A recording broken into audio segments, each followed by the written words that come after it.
the beauty, the magnitude, the vastness. That there, my friend, is Alaska.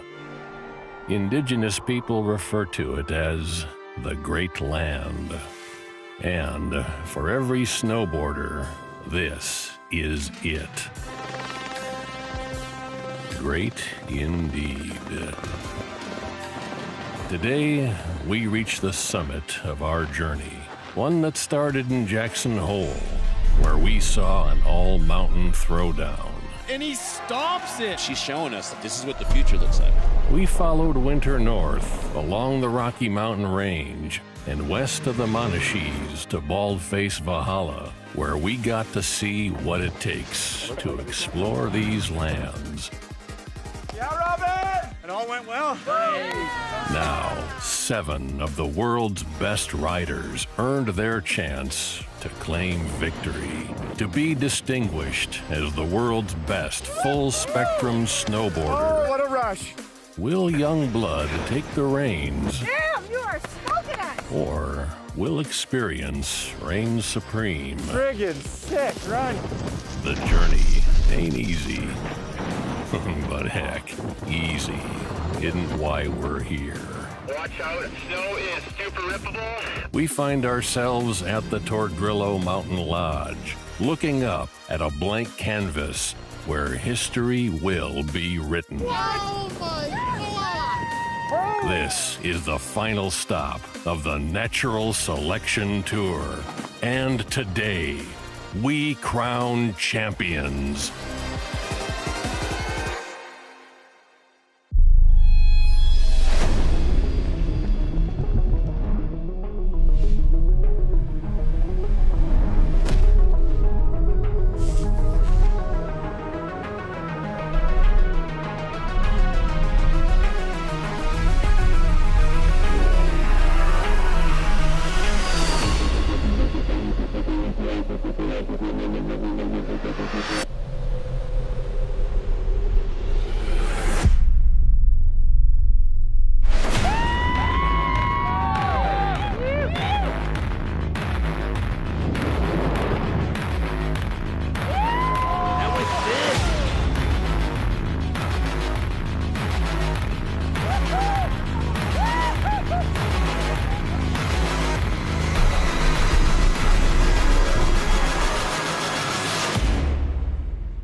The first 2 stops of Natural Selection changed the face of professional snowboarding forever. And here we are at our 3rd and final stop in the Tordrillo mountain range, anticipating a beautiful day of historical snowboarding. I am Salema Masekela, joined by Mary Walsh and the one and only Travis Rice. Travis, as these riders are waiting for the sun to rise, what is this anticipation like? I mean, it's palpable. This is so gold. When you're up ahead of the game, ahead of schedule, waiting for the sun to reach the bottom of the face, knowing you got to drop, it gets no better. Mary, what does Alaska mean to snowboarding for this final? In snowboarding, Alaska is the end game. This is where the big dogs play, and coming here today for everyone is 2 months in the making. They're excited. We will check in with the 4th member of our team, T-Bird, for conditions. Thanks, guys. The atmosphere up here is incredible. It is a beautiful blue sky, zero wind, blower pow day, and we're about to get finals underway with 6 of the world's best. We started with 7 riders. 1 was eliminated in semifinals. Let's check out how that went down. Thanks, T-Bird. In the women's semifinals, look at that bracket. It was Hannah Beeman, Robin Van Gyn, and Zoe Sadowski-Synnott. Of note, you remember Jackson Hole stop 1, Robin Van Gyn going down to Zoe Sadowski-Synnott, who was a wild card, Mary. I mean, this is super exciting. All 3 of these women were in Jackson competing at that event, and to have them back together again in this kind of finals 3-person face-off is incredible. What's going to happen is very similar to Jackson Hole, where we are going to do a best run out of 3. Each woman will drop 3 times, have 3 opportunities to make it to finals. 2 women will advance. And it is worth noting that behind Robin and Zoe, the 3rd place spot was Marion Harity.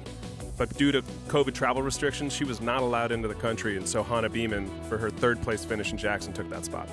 Thank you for that clarification, Travis. In the men's bracket, I mean, look at this lineup.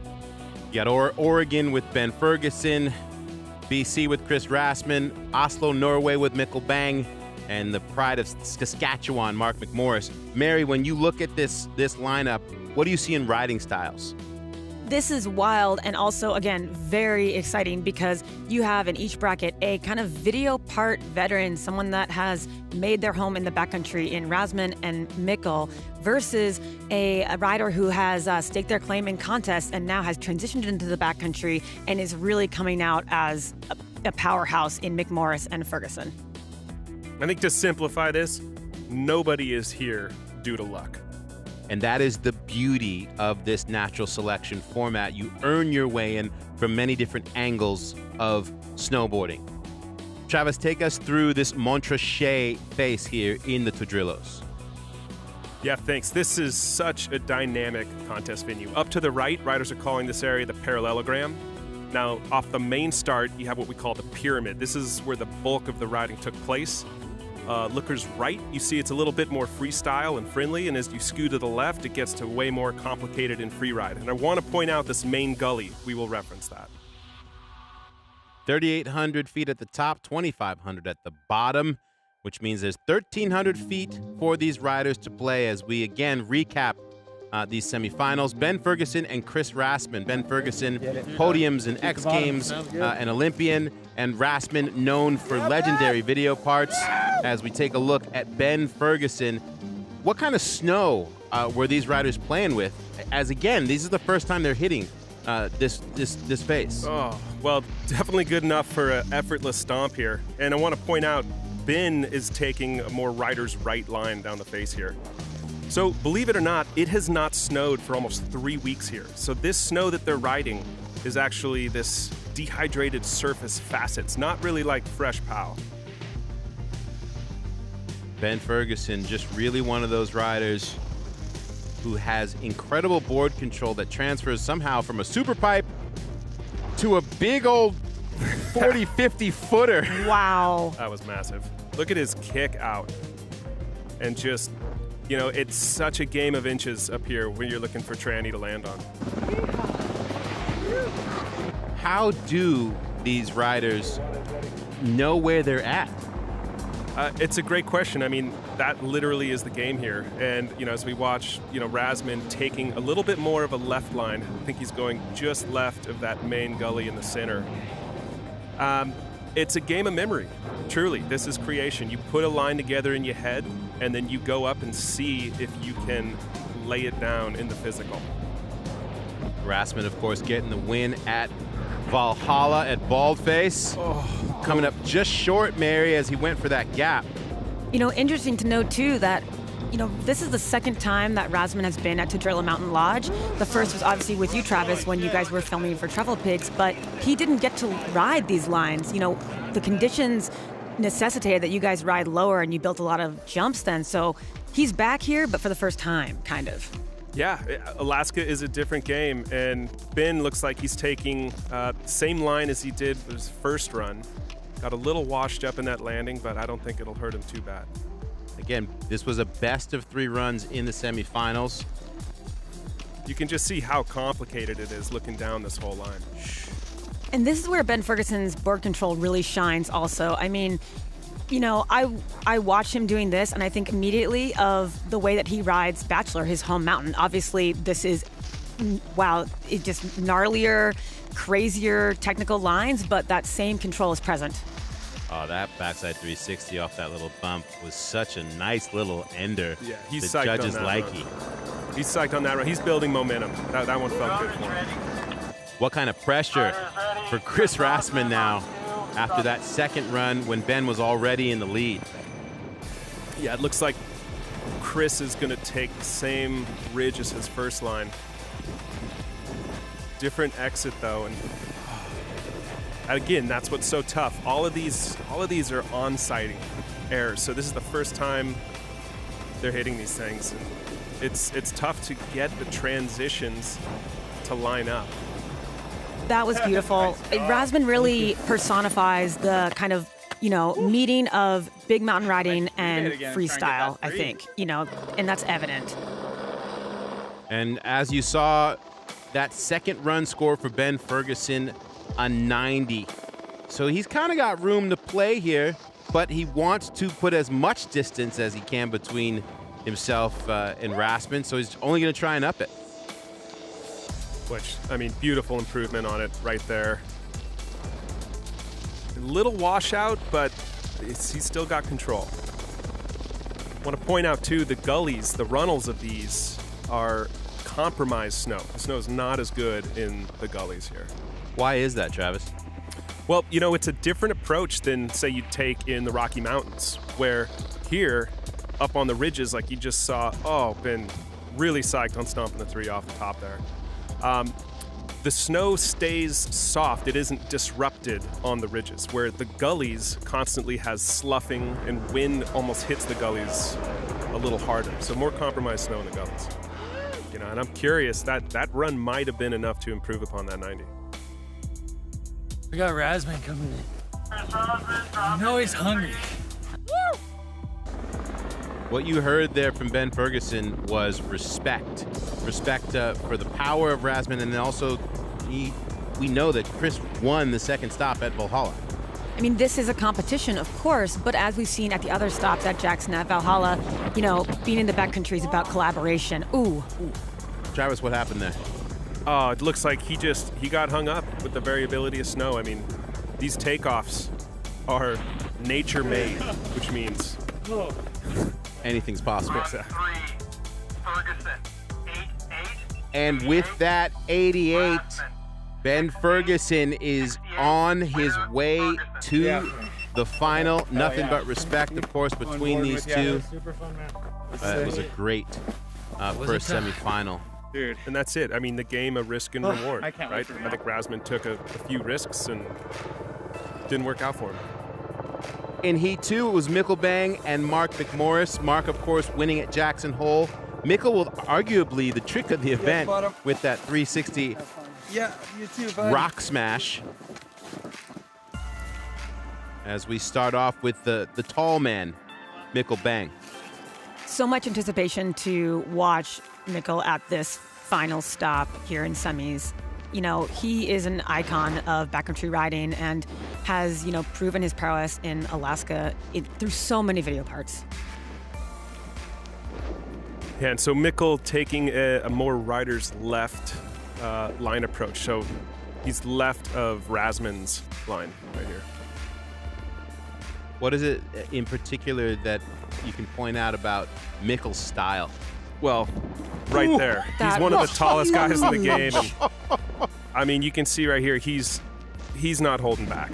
And again, this is something where from the air, from the front, an air like that looks like there's a landing, and you learn as you go. He just learned that landing's too flat, and I don't think he's going to try that cliff again. That was really fun, but so much bigger than, a lot bigger than I thought. Well, you heard him say right there, he said, that was a lot bigger than I thought. He's going to go similar area to where I went. Yeah, Liam. Yeah, Scott.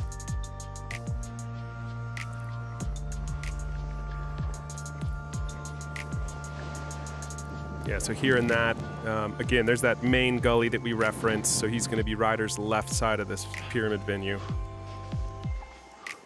And you see, he's riding the spine down, where Mikkel was riding in the gully to the right. What does it take to navigate those spine sections that are so exposed with so little option on your left or right side? Just experience and full confidence. You cannot ride that stuff without total confidence. Oh, it gets a little hung up there. But, you see it from that beautiful follow drone angle. You can't see over that. So you have to know and be confident that what is on the other side, that you've done the homework.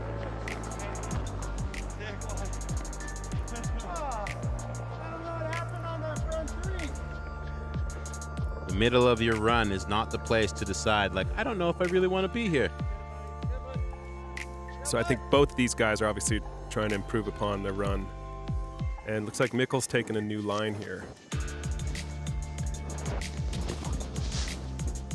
Little back seat, but it's a beautiful clip. Now, like Mark Morris, you know, over a decade ago, Mikkel also started in the competition circuit. I mean, he's won the U.S. Open slopestyle. He's competed in X Games. He has medals. But he really transitioned fully into the backcountry after that. And here we are. And there you see his trademark style on that backside 360. I mean, Mikkel Bang is a snowboarder who has been known to the world in this community since he was about 12 years old and only continues to build his name.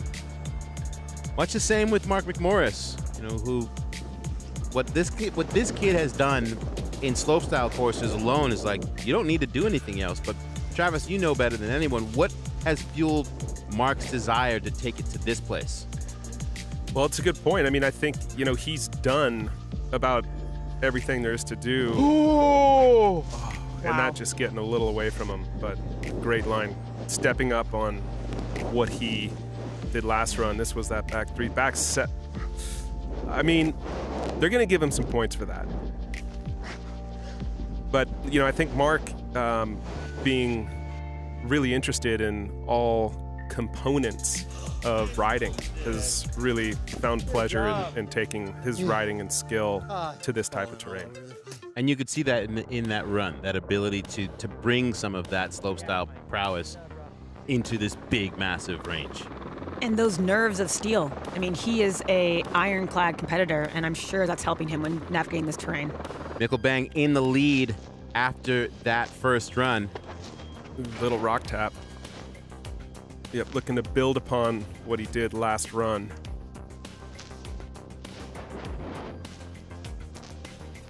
Is there a little bit more confidence in revisiting that same area where you began? 100%. Yeah, once you lay a line down, a new line, you have that knowledge in your head, and oftentimes that is what riders are trying to, build upon. Damn it. And yeah, it's interesting. I think Mikkel kind of left the door open. Well, there you go. I mean, you could tell he got thrown off his line at the bottom, and that's frustrating because he knows I have to be as perfect as possible when I'm going up against Mark. Oh, and he smells blood right here. Yeah, you can never discount Mark. He will come through in the clutch. He is a last run competitor. Doesn't stop until it's over. That's interesting, him stopping and looking left right there. I think he might not be where he wants to be. I mean, and that's interesting too because, Travis, how much time did they have to kind of do recon to look at this before they dropped in? Only about 24 hours. They got to look, and this was where Rasmussen went, and oh my God. Wow, what? That was enormous. Oh. Talk about a double tap. Oh my God. I do not think that was intentional. No. Oh, I got lost. Wow. What am How I far did he bounce doing? there, Travis?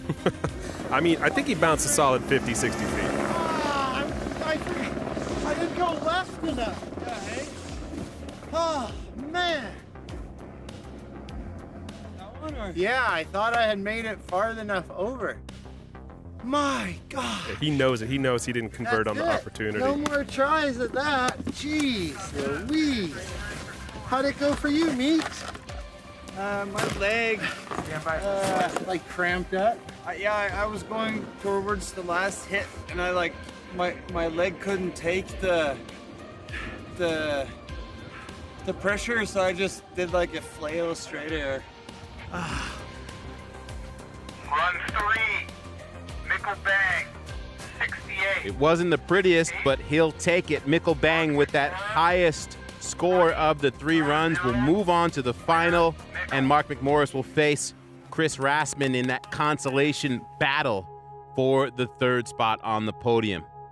The women's semifinals were the legend Hannah Beeman, Robin Van Gennep, who won the 2nd stop at Baldface Valhalla, and young Zoe Sadowski-Sanat, the winner of our first stop at Jackson Hole, which was incredible as a wild card. And we started off with Hannah, who we see walking towards her line, Travis.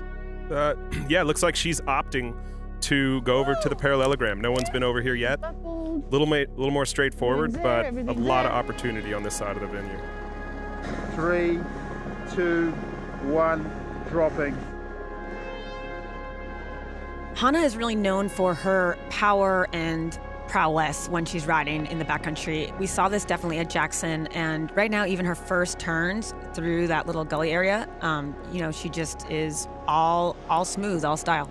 Yeah, the snow looks so good over here, and you can see, when it's sloughing, the snow is high grade. And how do you use that sloughing snow as a rider in your run? Well, playing with your slough is definitely a skill, and it's intentional. I think where you see inexperience come in is when a rider gets swept or taken by their slough. I mean, it looks to me like that was a great first run for her to just get, a run down, something under the belt, and I definitely anticipate we're going to see her try to improve upon that. Robin Van Gyn was disappointed with her performance at Jackson Hole, and the way she went home to Canada and just stepped up to the plate with the win at Baldface Valhalla. She is excited for this opportunity here in the Tordrillos. And taking that technical route right away.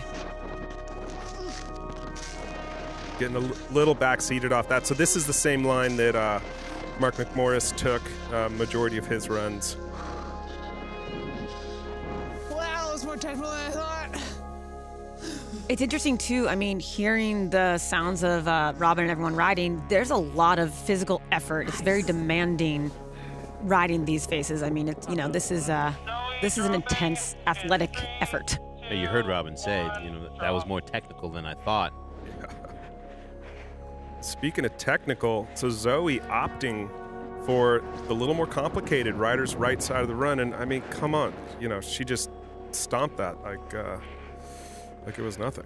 So we're watching right now Zoe's first foray in Alaska, correct? Like this is her first go at these mountains? Absolutely, her first trip, and you can see her, she's doing a great job managing the slough. You can see the slough pouring down the gully. If you guys are DVRing this, if those still exist right now, save this run because this is going to be historical as we watch her career unfold. Yeah, can I get an NFT of this? Exactly. Well played. Oh my God.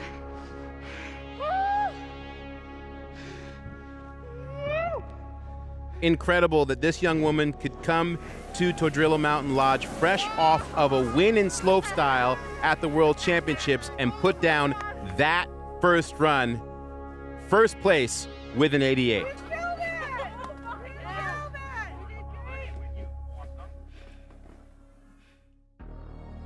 I love hearing her so psyched. Oh. Amping.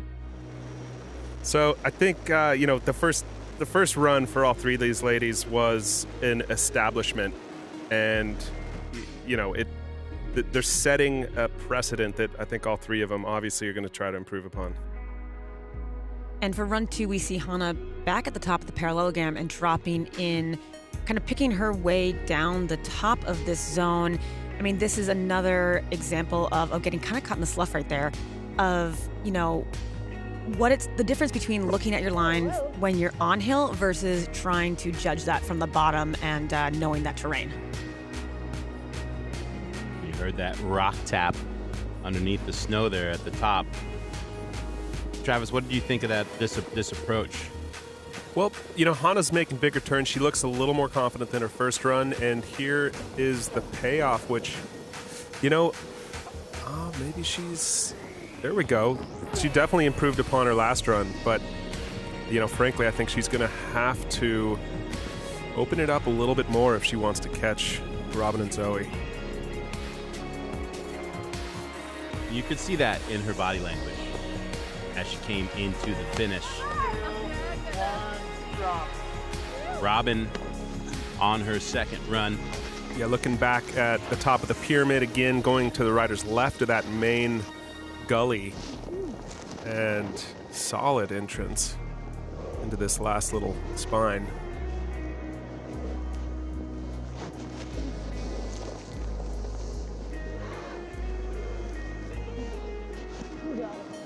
Travis, you spent a lot of time riding with Robin when you guys were filming for Depth Perception. And, one thing that always impresses me is, awesome method, is that, she always is kind of really pushing herself, it looks like.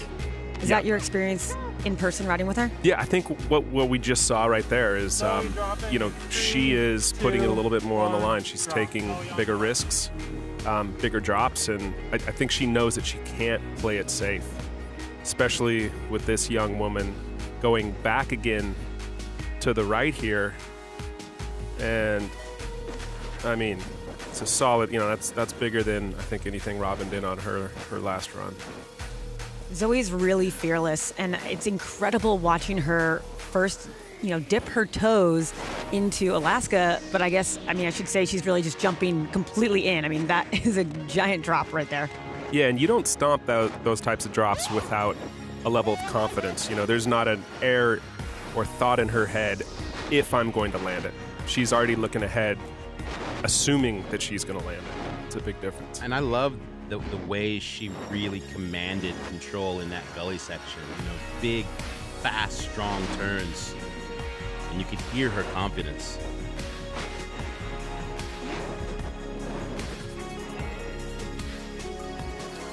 Yeah, and, it's little moves like that. Like, that is what is going to up her score.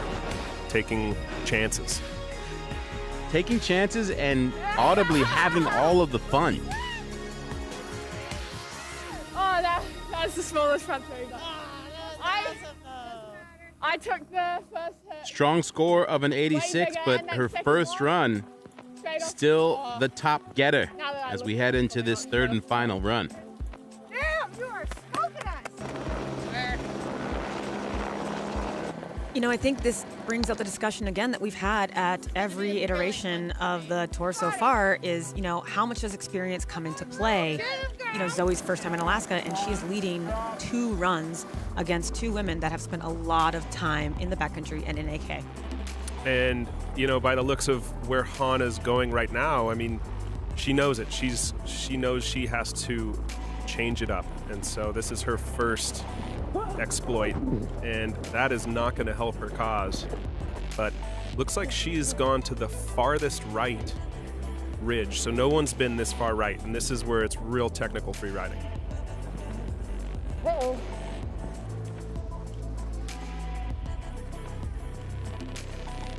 It's so interesting, comparing this to a video part, like getting to see that moment of her taking a beat to look at where she's going. I mean, this is something that we don't ever get to see as viewers. Yeah, and this approach, I mean, it's slow and technical, but does this route finding have fireworks? Is there a reason for it? Muscles that landing, and then she came in here with this gorgeous backside hack. What is that mental state when you are trying to pick a line in such a critical area? I think it really comes down to how well do you have the route in your head. And, to be honest, I think Hannah was not totally comfortable where she was. She was taking time to onside and look where she was going. And that's going to not help her score. And you see the contrast in styles in real time in this last run with Robin. Just a little bit more surety in direction and where she's going.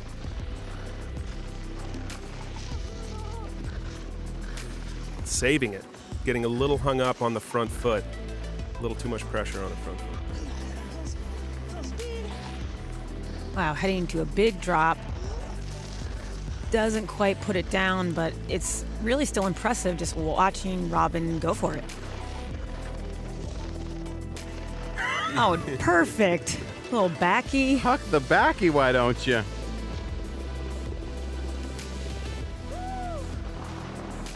She's going to be psyched to end it on a positive note, but I don't think she's going to love that blow. Did Hannah perhaps have enough to overtake Robin? She had a solid cliff at the bottom. Cliff to turn combo was real nice, but I mean, Zoe's sitting pretty. I mean, I think she's going to try to improve upon, what she's done. She's taken the same line as before, and Oh my God! Stomps. What? Just the upstart from Down Under. Can Down Under apply to New Zealand? And coming into that backside three on the toes. Yes. Wow. And I love the mics. You know, you could hear her psyching herself up for it. I mean, this is crazy. Watching her ride, like, this is her first time here. I know I keep saying that, but we cannot dismiss the fact with how kind of much she's charging, despite the fact that this is not terrain that she's familiar with at all.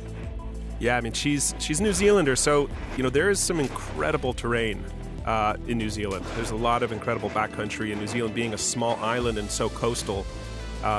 You know, we sometimes refer to it when it does have good conditions as Little Alaska. That explains things a little bit then. Yeah, it still doesn't fully prepare you for just the grandioseness of the scale up here. Everything is bigger than you think it is.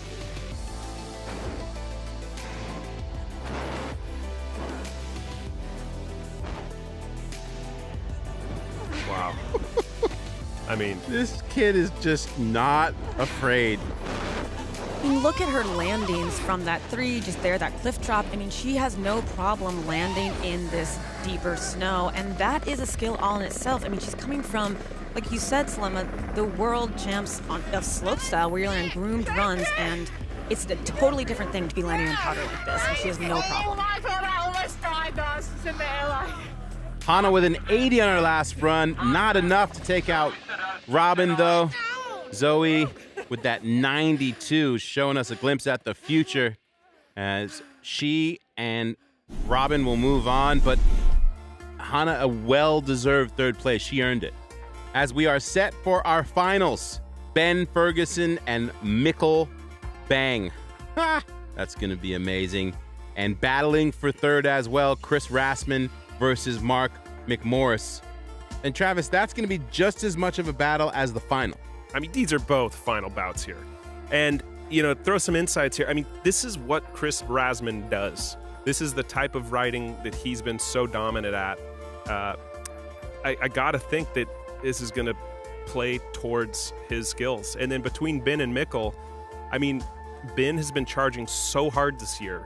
And Mikkel just came off a month more or less on the couch in Oslo.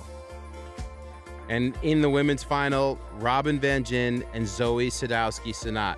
Literally like backcountry queen in Robin Van Gyn and Zoe Sadowski-Synnott, who's announced this year, I am here to play.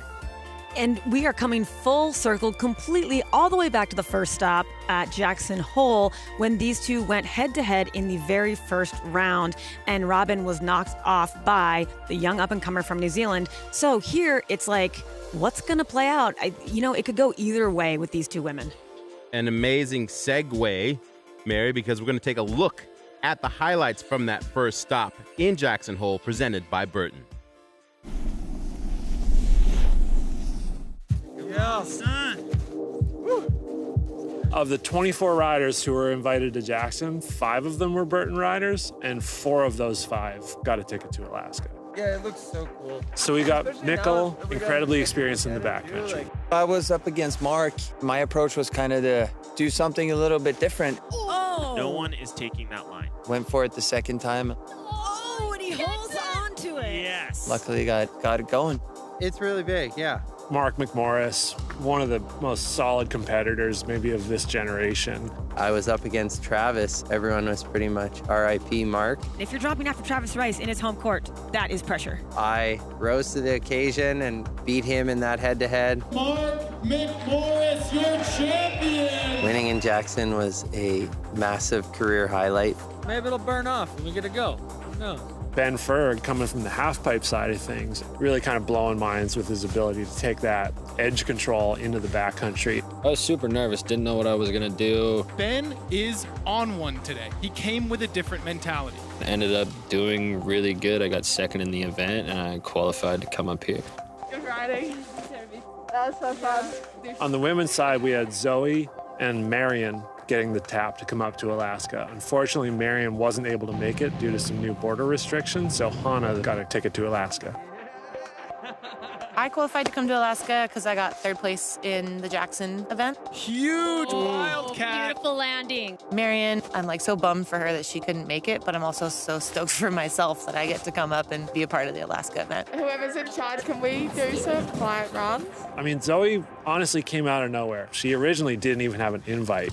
Yeah, I hadn't really had much experience in the backcountry or anything. It was domination from start to finish. Your champion, Zoe Sadowski-Synnott. Pretty crazy that I ended up winning it. It's just a dream come true to ride with my favorite snowboarders. I mean, I cut my teeth at Burton. I worked there for 13 years. I worked for Jake, and Jake would have loved this. And he wouldn't have loved it just because Burton riders did well, although he for sure would have been super hyped on that because he was himself very competitive. But Jake loved snowboarding and he loved growing the sport. Yeah, I mean, rest in peace, Jake. He would have loved natural selection.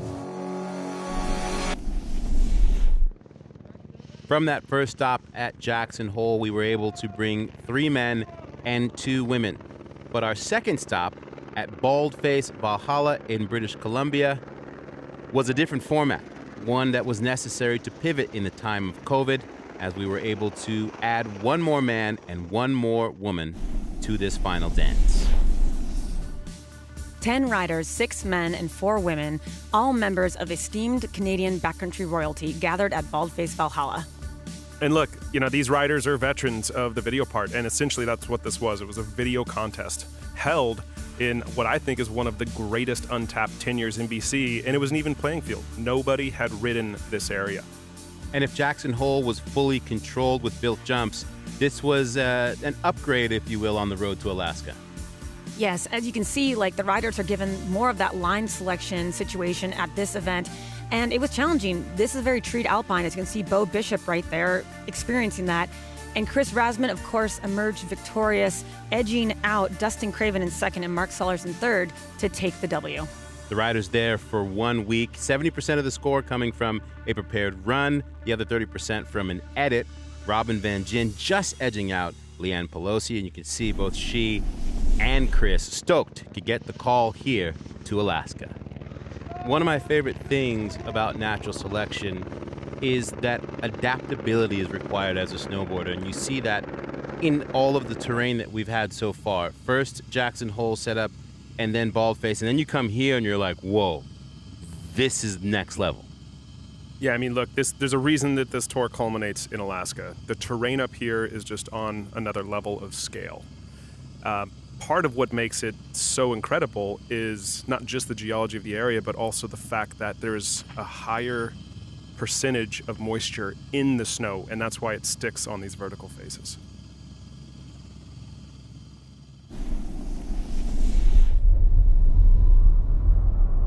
Alaska, the last frontier, a place of science and fiction, where the only limitation is a lack of imagination.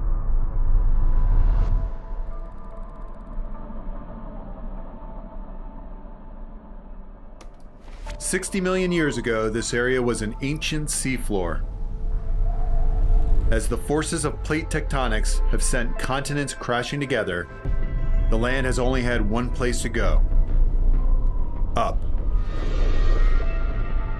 Here in Alaska, the boundary between the Pacific Plate and the North American Plate is the driving force behind both the Aleutian Island chain and a majority of the state's largest mountain ranges. Vast monoliths of granite and igneous rock that host many of the tallest peaks in North America. Carved out by glaciers and blanketed by some of the most consistent snowfall on the planet. Nestled in the heart of this vast wilderness is the one and only Tordrillo Mountain Lodge. A short flight from here leads to the legendary range from which the lodge takes its name. Boasting over 1.2 million acres of rideable terrain, the Tordrillos are by any standard as good as it gets. The range is a primary beneficiary of a phenomenon known as the Pacific Decadal Oscillation, a semi-permanent low-pressure system called the Aleutian Low collides with the polar jet stream and creates a recurring pattern of climate variability.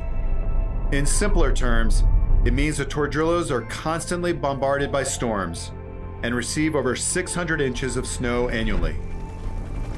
An infinite amount of converging factors make Alaska the most challenging and rewarding location on the planet to push the limits of snowboarding. A billion years of geological history is compressed into decisions made by the millisecond.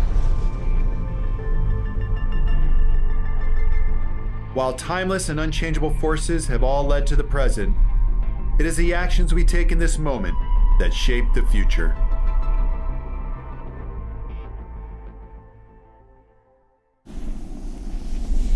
It is undeniable that this is one of the most beautiful places on Earth to host a snowboard event. However, underneath that beauty lies an ever-present danger. Luckily, all of our riders are covered by spot insurance were anything to happen, and every single precaution is being taken in order to host natural selection safely. Check out this short clip that explains all of the precautions that are being taken to put on this event safely, presented by Backcountry. Being a backcountry snowboarder, obviously a huge part of your success is safety and teamwork and everyone in your crew being on it.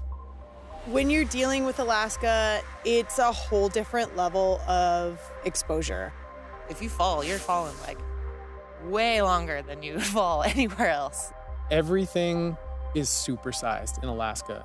There are precautions that need to be taken that aren't like anywhere else in the world. So with an operation like we run here in the Tordrillo Mountains, everyone who participates, whether you're a professional athlete or one of our guests, you've got a safety responsibility. The key response in any avalanche event is peer rescue. The people around you are the ones that are going to save your ass. Obviously, all guests and competitors are prepared with the equipment that they need to respond to any emergency. Probe and shovel, transceiver, obviously. Avalanche transceivers is so that if I get buried, I'm giving off a signal that my partners can then find me with their same device. The first main thing that would be different from something I would regularly use in BC is a harness. You cannot go heli snowboarding in Alaska without a harness. In the unlikely event of someone falling through a bergschrund or a crevasse, we've got a really easy, quick response for those people. Having that harness on just takes out a whole sort of time element that you might otherwise have. And we add to that a mandatory requirement that everyone wears an avalanche airbag of some kind. The ARVA vest that we provided for all the riders, obviously a little different than the vests that they rode in BC and AK, a little more functional, full airbag built into the vest. An avalanche airbag is essentially a balloon that pops out of your backpack when you pull a trigger. The airbag makes you bigger than all the chunks around you. It also protects your head and your neck. That greater surface area, one, it does keep you on top of the avalanche debris. And secondly, it provides a bigger target area in a search so that you've got a greater chance of being found. As amazing as airbags are at saving lives, the idea is you never want to have to use them. You still need to apply your same rules. You still need to dig pits. You still need to do snow checks. For natural selection, for example, we completed both slope testing with snow pits and profiles. We're looking for weak layers. Weak layers are usually formed during dry periods. So you're looking for these layers in the snowpack that could fail when you put a person on them or when they hit the right spot. As we came into the final sort of event window, we were really lucky to be facing some well-settled snow that was adhering well on steeper slopes. The one thing, though, that we are dealing with, because it's Alaska and it's steep terrain, is loose dry or slough. Like, as a rider, you have to be aware that every time you turn, you're kicking loose snow down the mountain. And if you cut back under that snow or get too much of it moving, even though it's not an avalanche, it'll still take you out. Are you good? Give us a hands up. There's a lot more that can go wrong up here, but if it's done right and the safety is at that next level, like they have here at Tordrillo Mountain Lodge, the reward is tenfold. It's just the most incredible snowboarding experience that you can have.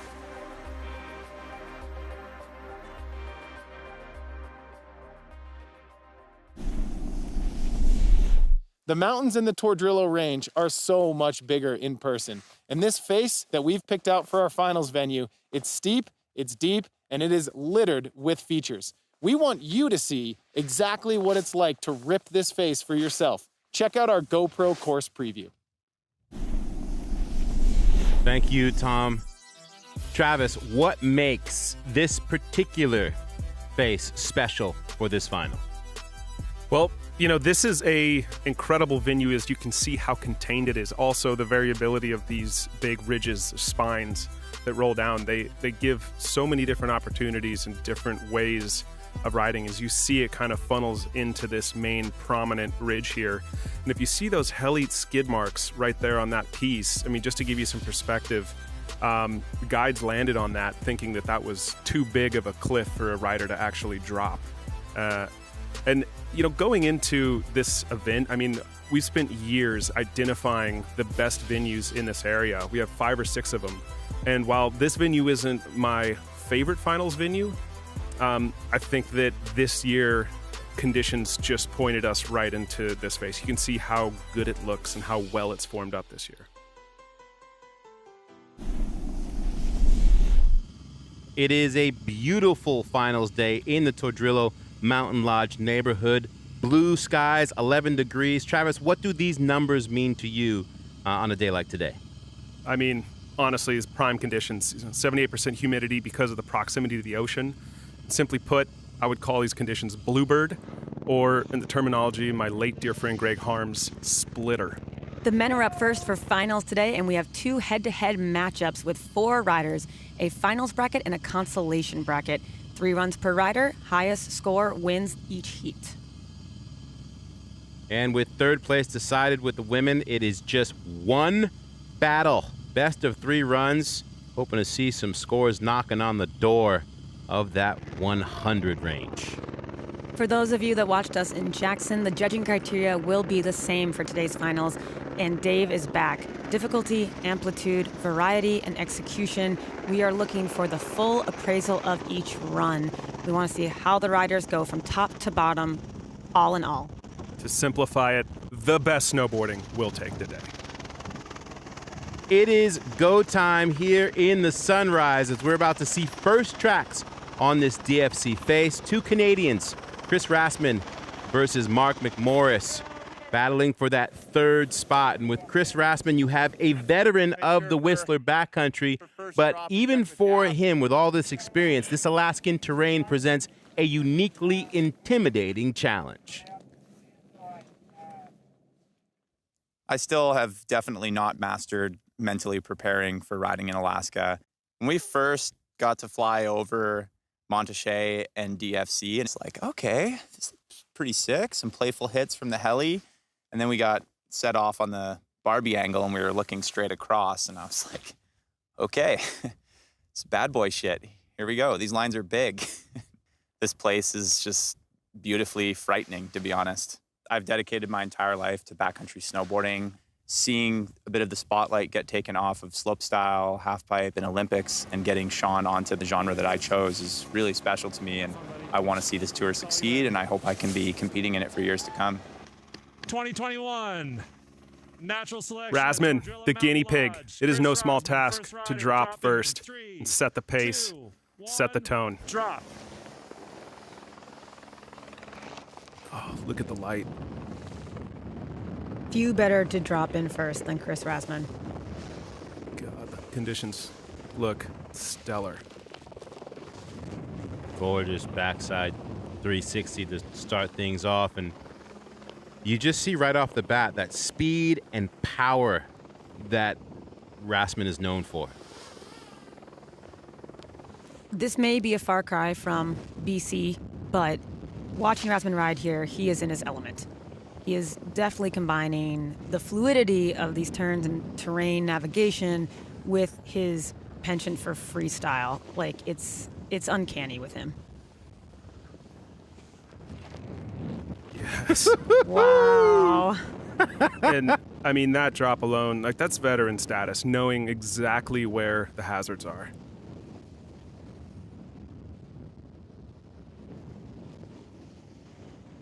Well, if that doesn't look like a dream run right there, I don't know what does. Talk about a breakfast run as you see the sun coming up over the range and Rasmussen letting it fly with joy, just pointing it down to the bottom. That is a joy-filled straight line right there. Rasmussen's got to be so psyched to lay one down clean. And I'm telling you, he just took an immense amount of weight off of every single rider up there at the top with anxiety of what snow conditions are going to be like, how's the course going to ride, and watching him just grease that. Holy Hannah, what a rush. Woo! It's crazy when it all works out for the most part. A couple of stiff 7 a.m. grabs, little stink bug, but that's okay. Got it down. Yeah, I can get something smoother next time. We got a radio comms for riders. I can talk to them. First one down and already wanting to talk to his peers up at top. Thank you. You know, he's probably, I would think, going to give them an update on conditions since he was the first to touch snow. It's that camaraderie that makes this so unique. That was fun. Snow is super rippable. It's still a little bit variable, but I would say like more than twice as good as the semifinals day. The POW is good. There's really not any slough moving, at least where I rode, which is awesome. Watch out as you get 3/4 down the run. The slough runnels get a little bumpy, but they still have soft snow on top. So just the tips up and you'll be good to go. Have fun. Thanks, Chris. That was awesome. Thank you. While we are looking to crown winners here today, everyone getting home safely, that is the big win, and Rasmussen playing his part for his fellow competitors. Mark McMorris, he is comfortable in a park, but what's his mindset standing on the ridgeline here in Alaska? Alaska is just a lot grander than most places you ride. You're not going to touch the slope you're going to compete on. You can only look and take photos and study as best you can. A real challenge, I've come to find. It's absolutely unbelievable, and this is the holy grail of big mountain snowboarding. What's going to get rewarded is smooth riding and staying on your feet. Not necessarily going for the most technical things all the time, but riding the course smooth and having good flow and creativity. That's what I'd like to bring to AK, and that's always kind of the case. I just want to ride smooth and have good style and make it look effortless.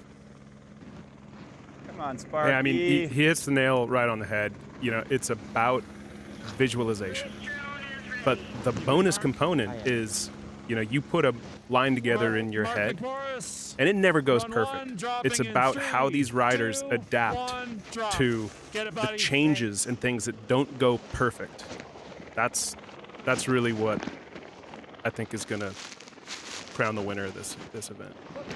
I love that perspective. It's like you can have a plan, but the mountain doesn't really care about your plan.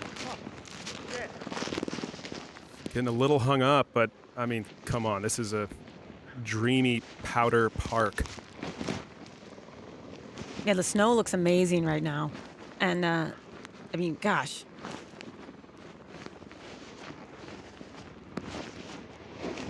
Oh, straight double steps that. Again, you see, it's really good snow conditions, but it is variable. And I think you're seeing the same thing here as you did in the semis day, where, you know, conditions are really good on the ridges, and down in the lower areas where there's been sloughs, it's disrupted the surface snow. Travis, that's that feature you pointed out during the wow. That was a no-fly zone, correct? Exactly. I love that he saw the heli skids is like, yeah, I'm going to use that to punt off of. I mean, to the moon. That's classic Alaska. You know, you think something is a certain size, you go off of it. There's no trees to give you any type of perspective. And I mean, that was a massive, massive drop. It is that best run of 3. So for Rasmussen and McMorris, got the morning wiggles out of the way. At first glance, who are you giving that first run to? I mean, Rasmussen just completely greased his run. He's psyched. I know that he's got more in the tank. So he's really building off some momentum. You know, Sparky here, after that massive freaking air, I think he's probably going to recalibrate a little bit on his next line. Yeah, lay back. Well, let's have a recap of these first runs. Drop. Chris Rasmussen, he said a couple of stiff 7 a.m. grabs, Mary. Yeah, you know, judging by watching, though, I wouldn't tell that he wasn't fully ready to drop in. He opened up the course so nicely. Gosh, looking at that POV angle just really gives me the jitters. Beautiful run by Chris Rasmussen. Yeah, he's on point. I mean, when you see riders hit tranny and it doesn't even look like they have to, you know, take an impact, that's mastery. Rasmussen really making the man boys proud. And of course, fellow Canadian Mark McMorris, I mean, making it look kind of easy up the top right here. And then he went for this no-fly massive cliff.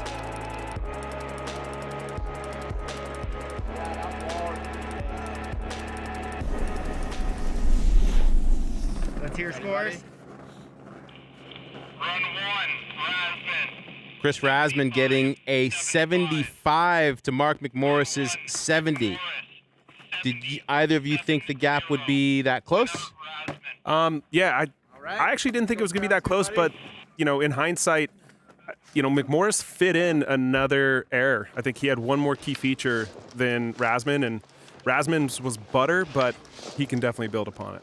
And from there, we go straight into our first run of the final with Mikkel Bang taking that full-speed, go-big approach that has wowed snowboarding for decades. Getting ready for this event, like mentally, my strategy has been to look at it like I'm just out here filming. That's just my way of doing it. I kind of ignore the whole contest aspect, and then I just try and focus on the snowboarding side of it and just try and have fun, really. Riding against Ben is awesome. You know, he's currently like my favorite rider nowadays, you know, so it's like, and a good friend. So, and I know he's such a good free rider. And we have a little different approach on like Big Mountain. So it'll be interesting to see what he does. To win this event and the Bronco would just be unreal, you know, just being a part of this and being among all these incredible riders and taking the win would be the icing on the cake. All right. And while it's definitely been a while since he's donned a bib, do not let him fool you. He is a veteran competitor. Multiple X Games slopestyle medal winner. As we said before, he has been making his mark in snowboarding since he was 11, 12 years old. He looks ready. Beautiful. Yeah, he read that transition a lot better than Mark. I mean, Mikkel really is at home in this type of terrain. His eye for navigation and finding the line that he wants to ride, and that really complements his style, is incredible. Yes, the gap. What he just did, that is something that I love. I have the most respect for when you do any type of gap riding and catch a tranny. I love that approach. Wow. How about gorgeous. The window, for that very tight window in that landing of that backside 360? Yeah, precision. You know, for not having ever ridden this area before, he makes this look almost easy, and I know that it's really not. It's so impressive. He's such a fluid rider. And again, you know, he's psyched right now, riding this out after, you know, greasing a first run. I think that's really where, you know, competitors feel the freedom to start to build upon each run. And it is most snowboarders' dream to be able to ride that gorgeously in their regular stance, let alone deciding to come in switch because your back leg is sore.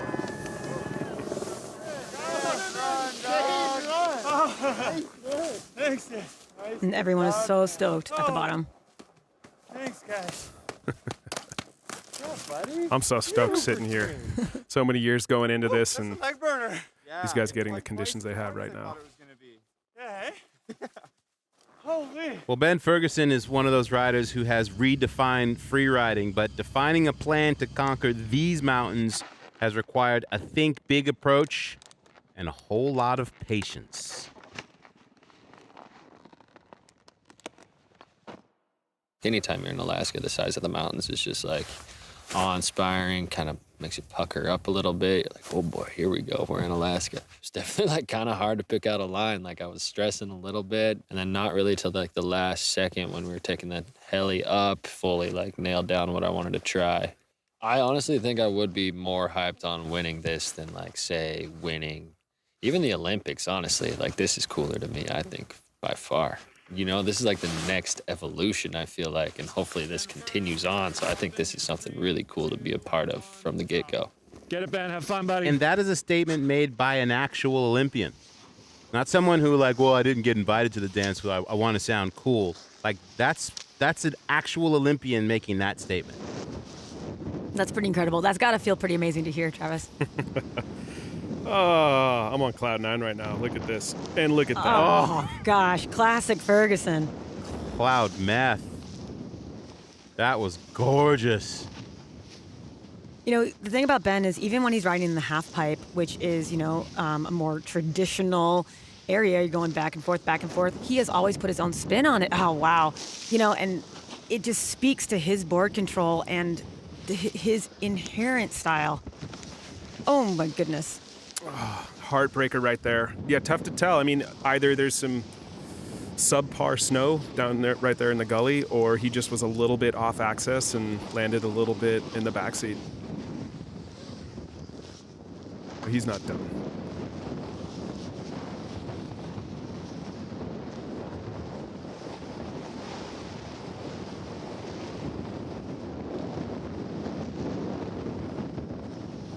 Yeah, he is a man who knows how to turn his snowboard. Yeah, it's like if you're wondering why we're so silent, when you're watching perfectly drawn out turns at these speeds on a mountain like this, you just can't help but watch and be like, wow. It's a thing of beauty. Yeah, and it's a beauty of this format. You know, best of 3 runs, so he's definitely going to take the momentum he had up top and bring it to his second run. Nice job, doggy. Woo. Sick message, dude. Hell yeah, Ben. Yes, sir. Mutual Admiration Festival of 4 as we head into the Yeti recap. Mikkel Bang, he was feeling it right from the get-go. You know, and I really like this run, you know, aside from the obvious touch point features here, his lines, you know, he's drawing these like 500-foot radius turns between features. There's a lot of fluidity. This is a veteran take on this slope. I mean, it's like I said before, he looks really at home. And of course, Ben dropping in and ready to put it all out on the table as well, and coming out with that classic Ferguson rudder arm and a beautiful method. Yeah, let's see that again. Yeah, the manner in which he just attacked the top half of the course. Catch and tranny. That's what I like to see. I think he was just a little off axis on that. Snow still looked pretty good. Well, this first run is definitely Mikkel's. It's just a matter of the number, which is an 80. And Ben Ferguson's got some work to do. You know, that is significant daylight between the two riders. Mikkel's got to feel pretty good about that, of course, owing to Ben's fall. But I think additionally, the way that Mikkel rode the face and kind of really utilized the terrain, I'm sure, you know, worked up his score a bit. And you see Ben just looking right up top and taking pictures for what he would like to do in that second run. Snowboarding's core brands have been crucial to helping us reach the heights of this sport and where we're seeing it today at Natural Selection.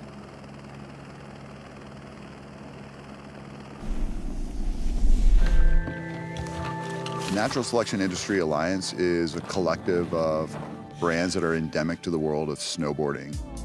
Partners such as Oakley, Quicksilver, Liptech, Union Binding, Burton. These are brands that have supported these riders throughout the years and funded a lot of the content that you see and we all enjoy.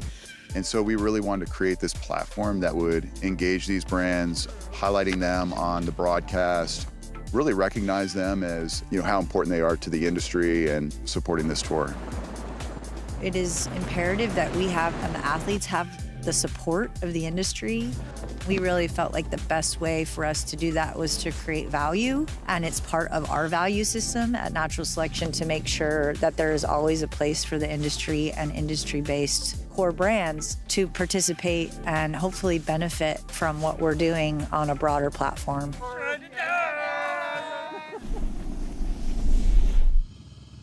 And the door has been held open by the men for our women's final. And what an incredible matchup between 35-year-old Robin Van Gyn and Zoe Sadowski-Synnott, just 20 years of age. And Robin riding a wave of opportunity, getting a second chance on her home mountain to get here to Alaska. So in Jackson Hole, I was actually eliminated. And basically any international athletes couldn't come into Canada, and they had this Canadian event all teed up.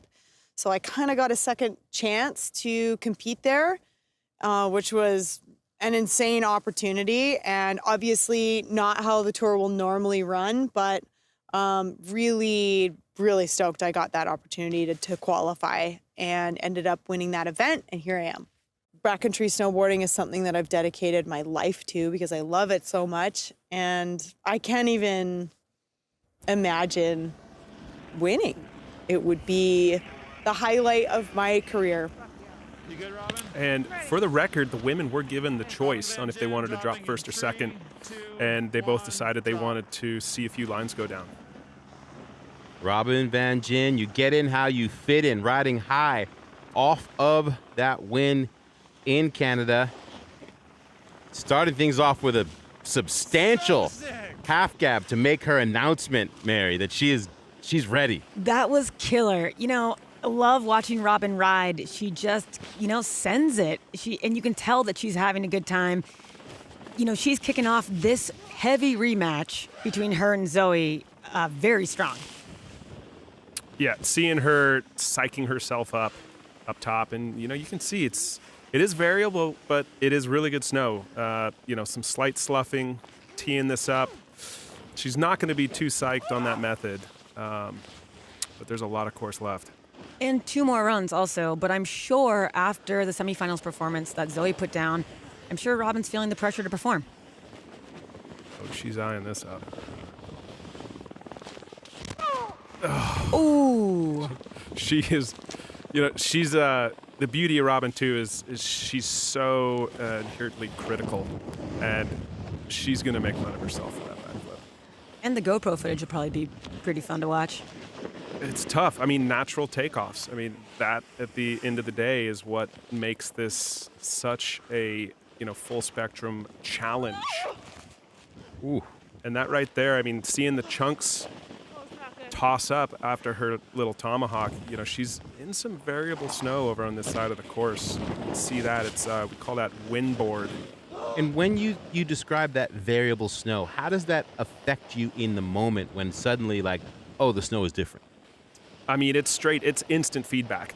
And, these guys are so proficient and so experienced that when literally the nerves of the feet feel the density change in the snow, it's almost kind of a flow state thing where the body reacts almost before you have time to think about it. You can see, you hear it right there, see in her body language, that was not the run that Robin wanted, but that is, part of what makes this 3-run format great is that she has 2 more opportunities to go up and get something she's more stoked on. Started off strong. Yes, it did. And there you see the snow leaking out the goggles, probably a combination of the backflip and that tomahawk. 20 years old, Zoe Sadowski-Synnott is a snowboarding global phenom, but that Olympic bronze medal does not prepare you for the challenge of shredding Alaska. Oh, I was so scared when I first saw the face because, yeah, I've never ridden anything like it, and we hadn't even gone for any runs yet. So I was just looking at it like, how do I get down that? Preparing for this is a whole lot different to preparing for a slopestyle event. For a slopestyle event, I've ridden the course tens to maybe 100 times, and I know exactly what I'm going to do. I've practiced the tricks over and over again. But coming here, it's my first time down the face. Yeah, I'm pretty excited to verse Robin again, especially in Alaska, just because she has so much experience riding this kind of terrain, and it's pretty awesome asking her for tips. I'm learning so much, and yeah, I can't wait. And I'm excited too, especially after seeing her domination on semis day. Yeah, and her domination in Jackson Hole. I mean, no one expected her to beat Robin Van Gyn, and everyone was like, oh, Zoe Sadowski-Synot knows how to ride. She came in as a wild card, and everyone was like, oh, I guess she knows how to ride this too. And now here we are in Alaska. Probably some nerves there on that entry, but this is exciting because essentially she's going against Robin in her home turf. Totally. And I think if there's someone that can rise to that challenge and rise to that occasion, it is Zoe. I mean, she's one of the most exciting riders to watch, you know, based on this experience in natural selection this year. Male or female, she is so exciting. And, you know, watching her take this line down, she definitely has ridden over some compromised snow conditions. You see those rugged, kind of wind-blown areas. You know, you can assume that the snow's not going to be that good, but catching Tranny, she's finding flow. Perfect touchdown right there. Yeah, Travis. I mean, her ability to muscle through all of this terrain and make it look untracked is impressive. Yeah, beautiful little tail clutch.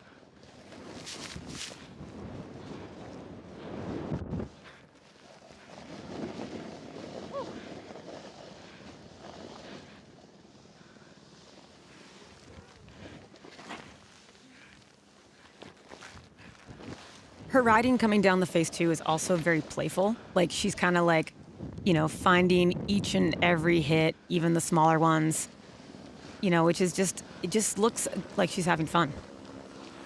Yeah, she's magnetically drawn to features, and I appreciate it. I appreciate that about her riding. Great way to put it.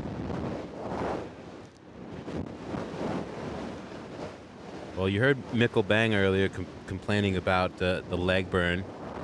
And I'm just going to assume that maybe Zoe's got a little advantage at 20. Maybe the leg burn doesn't come in to play due to youth. I mean, she looks psyched, you know, the bobble up top, but all in all, that was a pretty good run.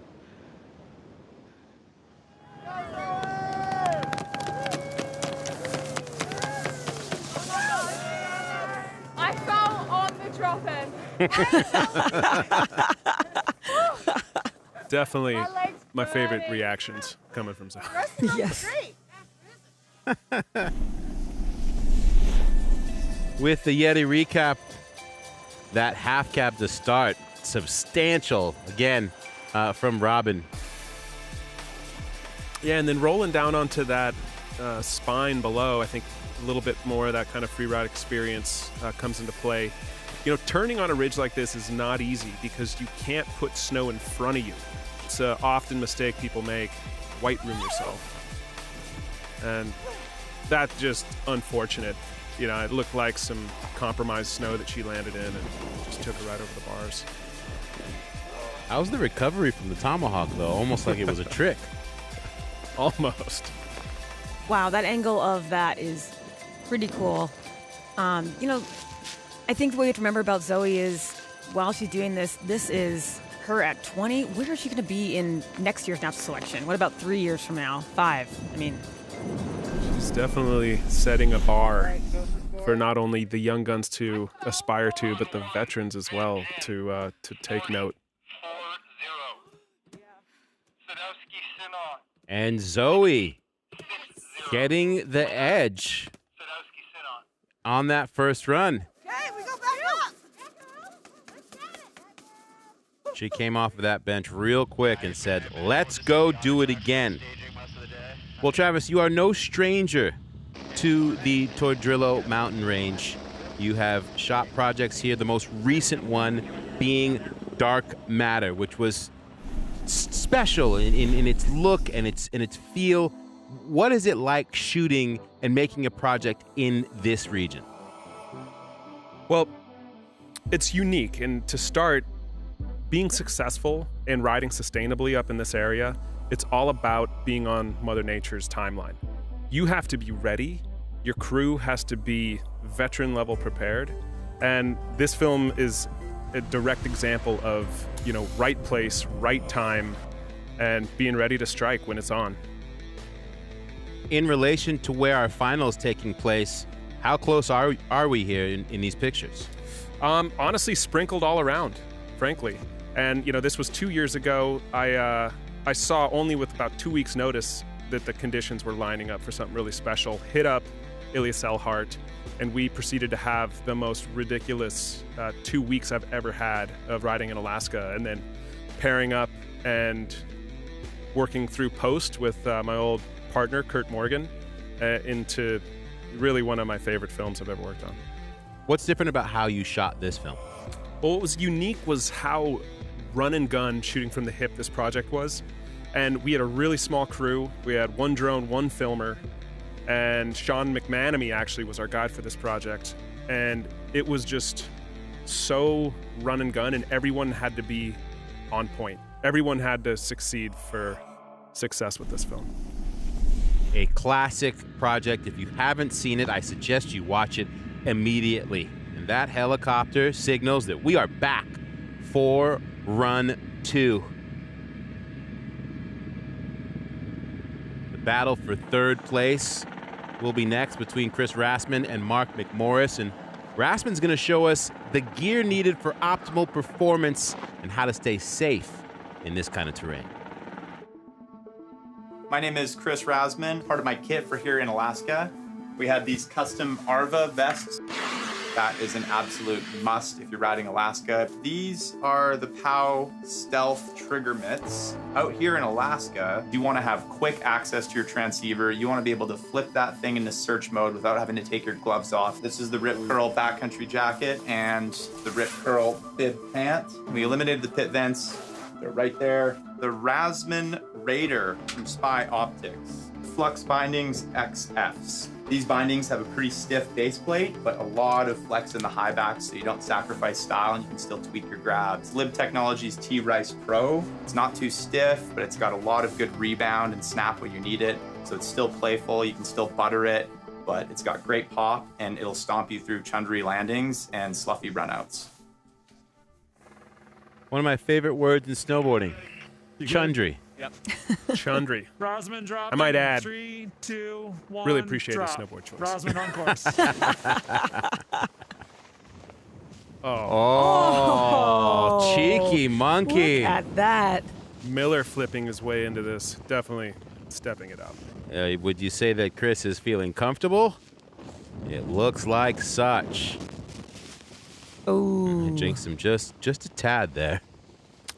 Like you said, chundry. That's what he got into right there. I don't think that's going to affect his score too much, though.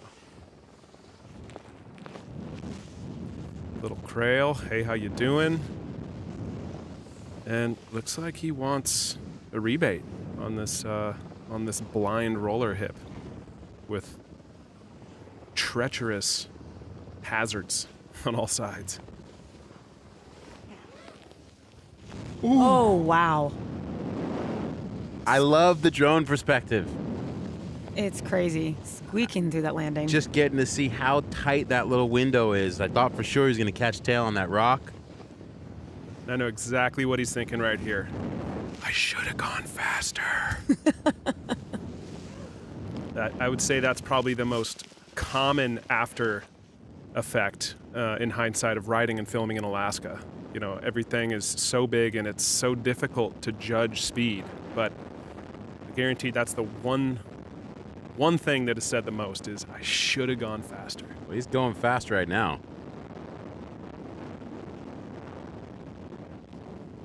just tracking straight for the bottom.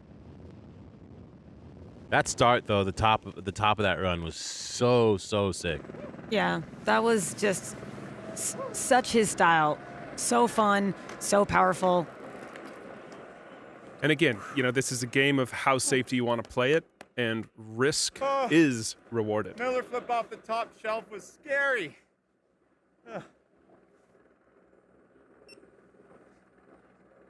Scary and made it look casual. All right, Mark. Smooth is the way to ride. And if you're Mark McMorris and you saw that that's how Razman kicked things off, what's the headspace? I mean, Razman literally did that in Mark's face, right in front of him. Yeah, you can start counting me in. But Mark is as his brother Craig always calls him, the closer. Drop. Yeah, if there's someone you don't want to leave a window open for or anything, it's this guy. Yeah, or make just him a little angry. Yeah. One of the nicest guys in snowboarding, but don't bum him out if you're competing against him. Yes, there we go. Wow. That's beautiful. That rhythm section, I love it. The cliff drop into the double cross-court air. Those turns were gorgeous as he comes into the shadows here. A little step down. Yeah, definitely motoring through some compromised snow. But what's this? Stomped. There we go. Maybe not quite as juicy as his first one, but it looks like he heading wants back this to the again. scene of the crime. Oh my! Oh wow! Oh Stomps the my shit out of God! That was nuts. Oh my God! And you saw he just said, "Okay, I just got to pull up on the speed just a hair so I don't land out in the flats." He took that landing. That landing was not given. He grin and bared through it. And he made it look casual. Wow. That was mental. Into trying to set a new land speed record. See that aerodynamic? Did you see the way he left the drone?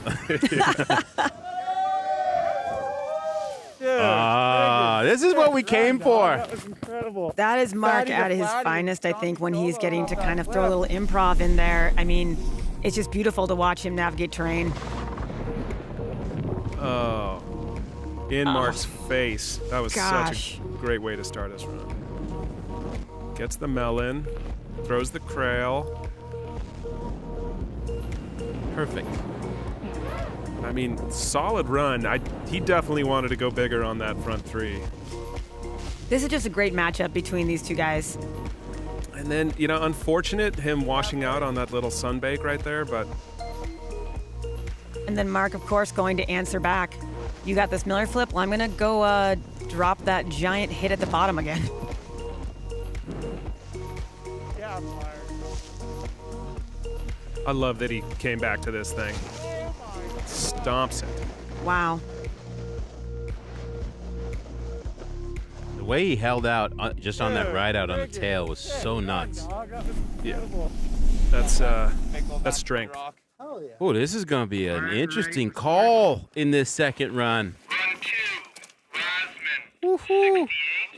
68, McMorris. Run 2. 88 Nice. Wow. for McMorris to Rasman 68. We love it. All right. 1 and 1. Down, 1 to go. Putting the pressure on the old guy. And you forget, like, in my mind when I'm watching that run, it feels like they're competing for the championship and like they're going all out for third. And that's what this is so magic about this. As we head into run 2 for the actual crown. Mikkel Bang, he gave us a nice look at what's possible in his first run. Momentum. That's the word I'm applying to this second run for him as he's coming off such a juicy first run. Little tailwind.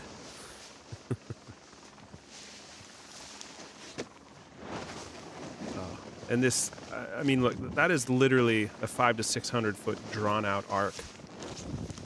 Ooh. Wow. Stunning. Huge front three, all boned out with joy. And that wasn't an easy takeoff. It's got a double transition up the face of that, and then he's having fun. Just motoring over that into this little gap again. A little hung up, but I really like the gap. Love his toe side carves, too. They just look so flowy. Looks like he wants another piece of this treacherous blind takeoff. Oh my wow. God. Oh my gosh. Holding it together. Yeah, I mean, I can't say it enough. Taking chances, risk and reward. Back five, landing blind, landing switch in soft snow is incredibly difficult. He's got to be feeling pretty good about that right now, heading into this lower part where he can just kind of cruise a bit. And I love that he can just mock home on switch. Wow. Yes. Sparky. A true appreciator of good snowboarding. This reminds me a lot more of like the vibe of shooting a video. You know, you're so excited for your friends. You know, what has been created here really emulates that, despite the fact that it's also head-to-head. Ben saw that too. He definitely saw that. I wonder what he's thinking right now. Like, how much of it he saw. He definitely saw him disappear over it, and he knew he was going 5. And there are some people on the ridge watching. Right. I think probably were just stood up, cheered. So he knew something got thrown. That's an interesting element too, comparing this to like a traditional contest, that you really can't see what the person in front of you is doing. Well, as we see Ben Ferguson lock in for his run too, we'll get a look at his gear, what he's riding for his edition of Gear Talk. This is my Alaska kit. This is what I've been riding up here for natural selection. Starting with outerwear, this is the jacket I've basically been running all year. It's a Burton AK Swash jacket. For pants, I got these AK 457 bib pant, and they are half bib. The bibs are super great for being in the backcountry and riding PAL. You don't have to wear the powder skirt on the jacket necessarily if you got the bib pant on. So for boots, these are the Driver X. I do believe they are the stiffest boot in the line. I haven't ridden these boots until this year, and now that I have, I don't think I'll ever change it up. These have been great. I've been running the Hometown Hero. I would ride this thing in the half pipe too. This thing holds an edge great, nice and stiff. It's a camber board, so it's got lots of power in it. As far as bindings, we got the Cartel X here. Super cozy, super comfy, and they fit the boot well, and they keep you in the board. And I can tell you from experience, bibs are key for high-speed tomahawking. Come on, Berg. Insider tip right here. Rider is dropping in I think you just sold 2, 1, drop. a bunch of bibs for next season. Get some, Ben! What's Ben got to do? He knows he's got to step it up. It's all right, little wheelie, but his momentum is still carrying, projecting forward. Wow. Say hello to my little method friend. Always excited to see a Ferg method. Yeah, it doesn't get old. I mean, he had such a solid run last run. He just bobbled on that back 3, so I guess he's trying to just rebate that same run. Oh, stepping that up. How's that landing? Wow. Got ourselves a battle. And there we go.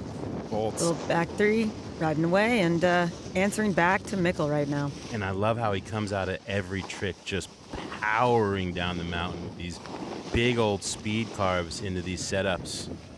I love this little cross-court air, too, that he's found there. It's a clean run. I mean, it's a great run. Will it be enough? Yeah, as you said that, I'm just sitting here trying to recover from that backside 540 of Mikkel Bang, which I know isn't the entire run, but between that and that 3, ooh. Yeah, that was Yeah, that's tough. It's perfect, right? He's built upon his first run. He stomped a run that he's obviously, look at him jump around for joy. He's happy with that run. Dave is going to have some work to do in crunching these numbers, because both those runs. Yeah, I don't envy the job of the judges. No, it's much easier to be sitting here getting to enjoy and comment than have to call that score. Let's to recap it. Let's relive the joy of both. That big frontside three from Mikkel to start, gorgeous. Poked.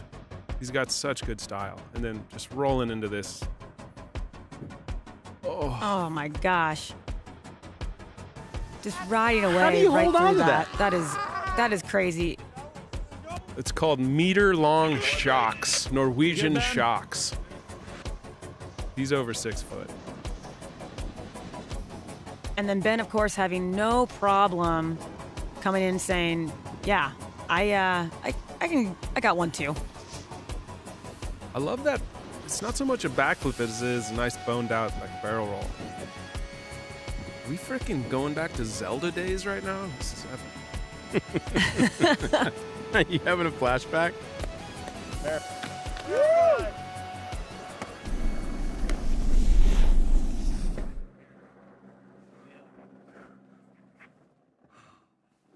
What is your call, Travis? It's tough, man. Mikkels was so fluid. He took a lot of risk. Ben, wow, yeah. That's close. I mean, Ben had closer. another feature. Like, he definitely had another feature, but the risk wasn't there. Like, I don't want to say it was a safe line, but it wasn't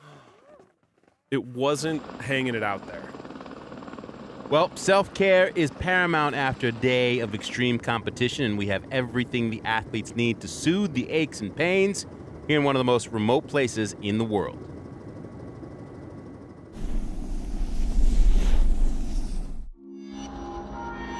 Being a professional athlete in any sport, it's obviously super important to take care of your body. Snowboarding really beats the hell out of you. The falls can suck sometimes, can be high impact. So to be able to perform at a high level, you need to stay in shape and just keep your body, which is your tool for the job, healthy. Here at the Tordrillo Mountain Lodge, they've got all of the facilities covered. Yesterday we went into the sauna. Staying there until you're ready to go outside and dip into the cold plunge. So nice when you get out of there. You're like, I am invincible against the cold. I don't know how cold. Do you know how cold it is? Oh God! Cold plunge. The cold plunge here in the lake, which has obviously been a popular thing among guests to get really hot in the sauna and go jump in the cold plunge and do that cycle a few times. Oh yeah, just out here in the hot tub with the homies. You know, just relaxing. Kind of go back and forth until your blood really gets flowing, Scandinavian spa style. Feeling it now. Feeling it now. Feels just absolutely perfect going into dinner. We're having a Wagyu filet, we have some truffle mashed potatoes, a little Brussels, and a delicious Demi to top it off. You guys enjoy. One thing we've always had is just great food. Our food is exceptional. I mean, this lodge has everything you could want after snowboarding. Yoga room, workout stuff. Got a masseuse here. Skate skis, we've got classic skis. Is that how you do it? We've got a groomer here and a 2-mile trail out to a meadow. The fat bikes to like cruise around on. There's so much fun stuff to keep you occupied and to kind of help for recovering after long days. It's kind of insane. It's luxury out in the middle of nowhere, Alaska. Okay. That's all I got. Well, it's pretty obvious why that is one of my favorite places on the planet. Clearly. And I mean, just in general population, you want that heat to ice recovery when shredded, but at this level, it is ultra valuable, and Robin Van Gyn is gonna need it to build up off of that first run going against Zoe Sadowski-Synnott. Robin definitely is stoked to build on her first run with this one. You can see her getting psyched right there and putting down that half cab to open things up again. You know, oh, these are beautiful turns. Look at that roost. Yeah, that she cleaned up the cab in. And this is kind of treacherous in here, but see the confidence she took onto that toe turn. seems to me she's got a much more aggressive approach already to this run. Can I just throw a quick shout out to our drone flyers? I love this perspective. Yeah, that's our pilot at Gab 707, Drone Racing League world champion. And I'm so psyched we have this angle and have developed this over the years. I mean, it's immersive. It finally puts the viewer in the seat of what it's like to ride this type of terrain. Can I just say I absolutely adore Robin's commentary while she's riding. It's so sick. She's like stoking herself out. She's like, she just called her own ollie right up there. It's just awesome. Oh, I see where she's going. Heck yeah, Robin. Wow. I mean, that's tough. She stomped the cliff and then washed out on the turn. So, I mean, she's going to get a little docked, but I'm curious to see what the judges do with that. She stepped up, literally, though. It's like you've been saying all along, Travis. You have to take the risk to get the reward. So she took the risk. She's psyched.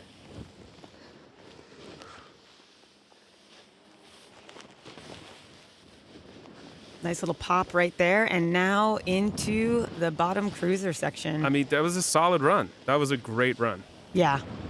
Robin's got to be psyched coming down to the corral from that. You know, she really stepped it up from her first run. And you can hear it right there. She's amped. I just love the way she attacked. It's trademark for her, but it just was straight up attack the course. Yeah, and the top part of that top tube that she rode down, she had a few just really committed turns. And it's those subtleties that, riding with confidence and aggression, not putting too much weight on the back foot, that's committed riding.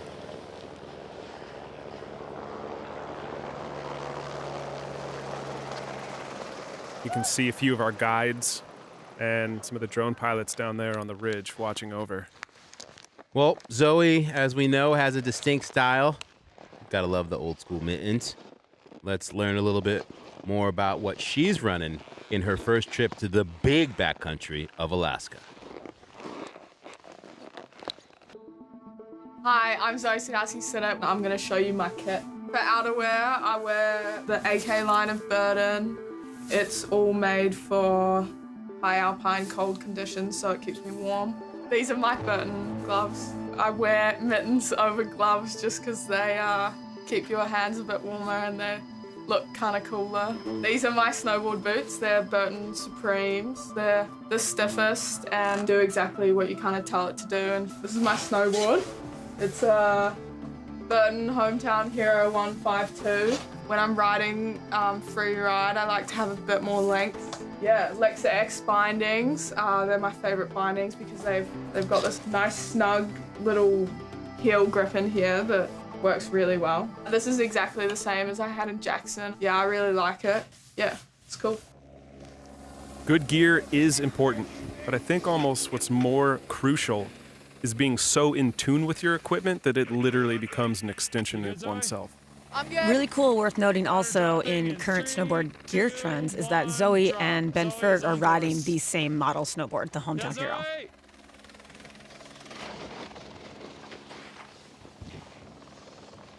So Robin definitely put the pressure on Zoe for this second run, but I think, if there's anyone that can handle that pressure, it's Zoe. It's like you talked about in the semis, Travis. Zoe's ability to just land powder like it's nothing, but it's not nothing. No, it's not. It's a skill that is earned, and while she doesn't have the experience, she obviously has ridden ample amounts of New Zealand duff. Robin herself has talked about how Zoe is one of her favorite snowboarders out there right now because she feels that Zoe just has the magic kind of it. The natural ability to adapt to any terrain. Ooh. I really appreciate her going for the backy on that. Didn't work out for her.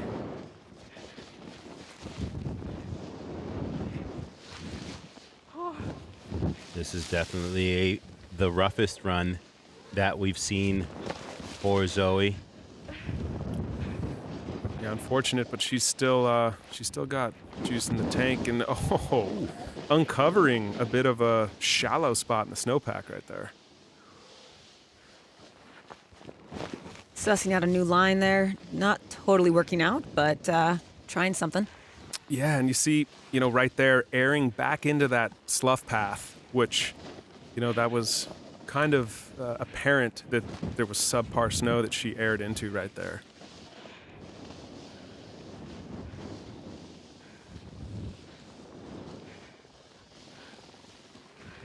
I mean, hell of an effort, but yeah, it's definitely going to be one of her throwaways.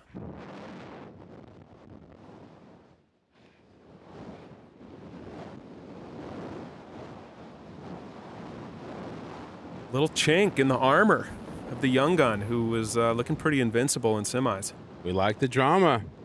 Now, the big question will be if that second number for Robin is higher than Zoe's first run. Of course, first person to cheer for her competitor, Robin Van Gyn. Love the vibes. A little recap of both of them. Robin came in fired up, pounding on the leg, saying, "Let's go," and she just attacked. This was so rad watching Robin step to this massive drop right here. Even though she got bobbled right after she landed, still, as we've been saying, risk leads to reward. And in the judging criteria, it was a washout. It wasn't a full fall. And of course, Zoe coming in, going down on the backflip. Just did not quite have the pop. Yeah. But choosing to throw the backflip. Exactly. Right here, that little cross-court transfer was dope.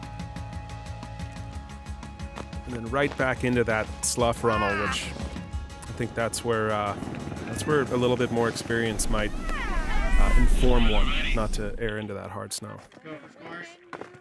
All right. Judges, say you what? Ooh, this is where it gets interesting. Robin Van Gyn now. That second run, the highest score so far. And it all is going to come down to run 3. And the helicopter will scoop them back up to the top for these final runs. And Travis and Mary, I mean, it never gets old to take this way up to the top. No, it is. There's something magic about being bumped up to the top of a mountain in 30 seconds. And, whether it's foot power, chairlift, snowmobile, you name it, they all have their magic little components. But getting lifted, it's hard to beat. And with that, we'll check in with T-Bird before we head into this third and final run. Thanks, guys. The atmosphere is incredible here at the top of DFC at Natural Selection. We're about to get the third and final runs underway here, as Robin Van Gyn and Mikkel Bang are in the lead. However, Ben Ferguson and Zoe Sadowski-Sinnott have one more run to try to win this Bronco sport and take home the title. I can't wait to see what happens. The snow is insane, the course is running fast, and the riders are hyped. Guys, let's get this thing underway. Thank you, T-Bird. The Bronco factor. Giving away cars in Alaska, Travis. Yeah, we're bringing him back to old school, man. It's been a while since vehicles have been given away as prizes. Chris Rassman and Mark McMorris, neither one will be getting a car, but the bragging rights of making podium here in Alaska are huge. And what I've loved about this, Mary, is that both these riders have ridden as if this was the final. Totally. I think that's a testament to what's on the line right now, more than vehicles even, which is very exciting, is like you said, it's the cachet of getting to stand on the Natural Selection podium. It's the cachet of being one of the best backcountry freestyle riders in the world. All right, comboing it back 3 into front 3. Stomp, not quite as clean as I think you wanted it to be, but... Travis, as you see these parts of the course that weren't shadowed getting shadowed as the sun comes up, how does that affect riding this course? It affects it a lot. I mean, that is literally the name of the game of filming snowboarding. You need light. And the sun rips across the sky. And these, this venue is tilted pretty directly north. It's just got a little bit of east. We're talking morning light, and the sun moves quick. It's already starting to deteriorate a little bit. Ooh, making up for it with that big one. Yeah, Rasmussen's looked good the last couple turns right into that hit. Yeah, it was. I love that trick. Front three, poking out stalefish. Something I cannot do. Maybe appreciate it so much more. It was a good run. It was a solid run. Again, it's got a beautiful stalefish. Definitely blasted off that critical hit. Landed almost as far as Mickle's back five, not quite. But again, I think there is definitely some room for McMorris to come in.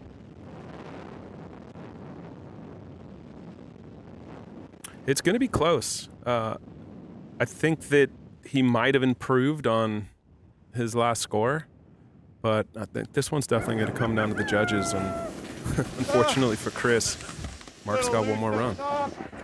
But that's okay. What's that? Landed everything. Well, that's going to need to be a big score, as McMorris is already in the lead. And you know he's not going to play safe and rest on laurels. That's not what he does.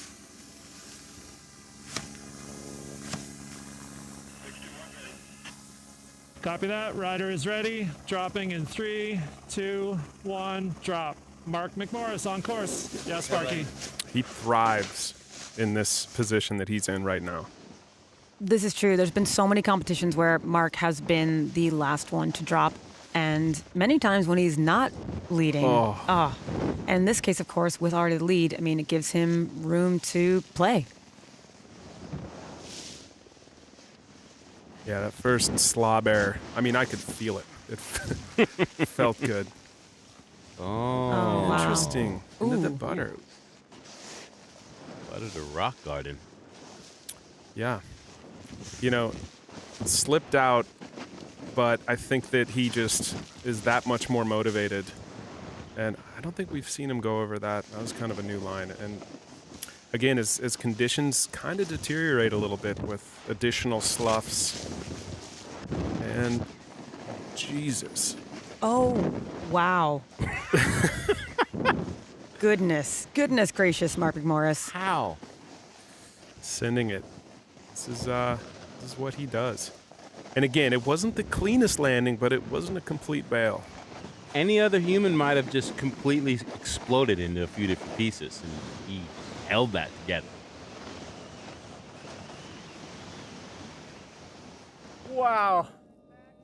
Oh. That is not an easy takeoff. As he knows, he,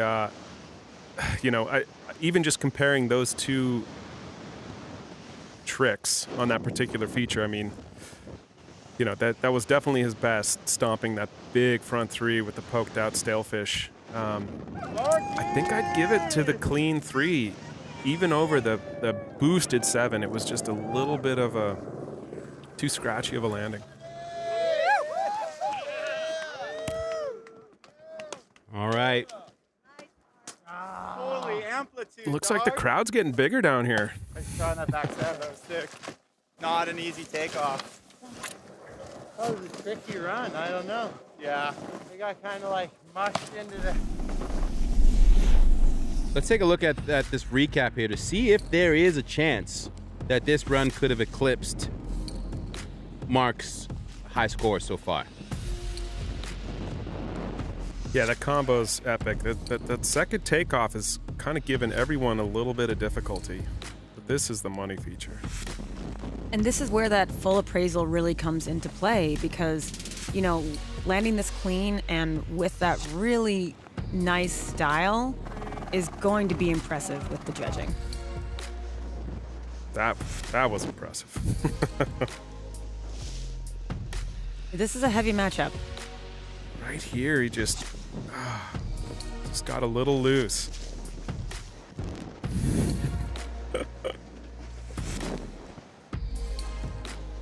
Look at him over the rock, and you can see how, a lot of these features, man, you got to land on your board. Your board is your shield.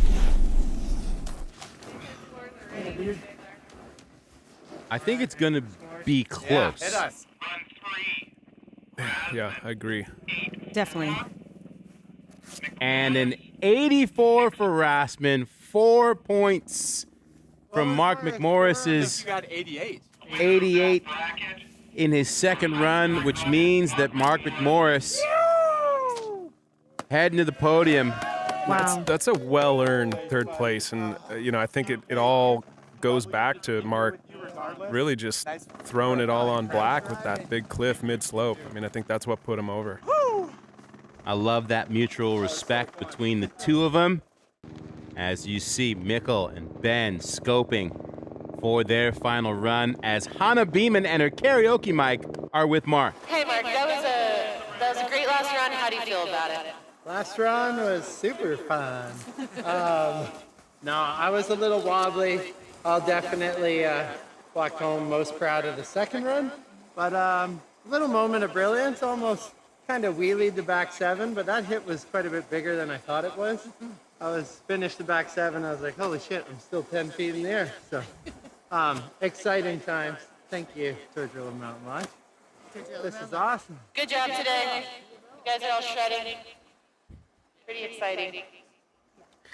I love Hannah Beeman's karaoke mic. If you ever get a privilege to ride with her, you might see her in the lift line with it, singing the song. But how about Sparky being like, I opened up and I was like, oh, I'm still here flying. Yeah, I love Mark because he will go all in. As will Mikkel Bang, who is in the lead, but knows that means nothing against Ben Ferguson. 2, 1, Two drop. distinct styles. There we We've go, enjoyed have fun. their particulars in their first two runs, and Mikkel, for sure, will be aiming to lay it all out here in this last one. I mean, it's game on right now. Their best scores are only 3 points apart, so this final run, it could go either way. Compressing, but getting the 5 around. And, this is mastery. Mikkel's first 2 runs. I think 2 of the highest scores. This guy's riding switch right now. Boom. Oof. Beautiful switchback one into, God, did I mention how much I love gaps?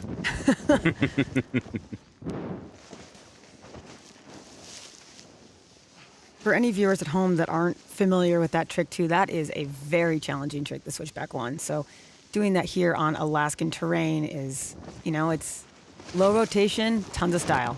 Oh, trying to combo it into the back one. That was a heartbreak right there. It's so difficult, the tiny margin of error trying to land a trick like that where your weight has to be forward enough where you're not going to wash out and kind of wheelie like Mikkel did. Landing bolts and being a little too far over the board where you're going to cartwheel over the front. And that's why I appreciate him, taking such a chance with trying a trick like that. Yeah, all day, from the semis on through, risk has definitely been the feature of Mikkel's riding. And that's something that we've seen of him throughout the tour at the Jackson event when he did that 3 rock tap. I mean, he's always kind of going out of the box and a bit beyond. Run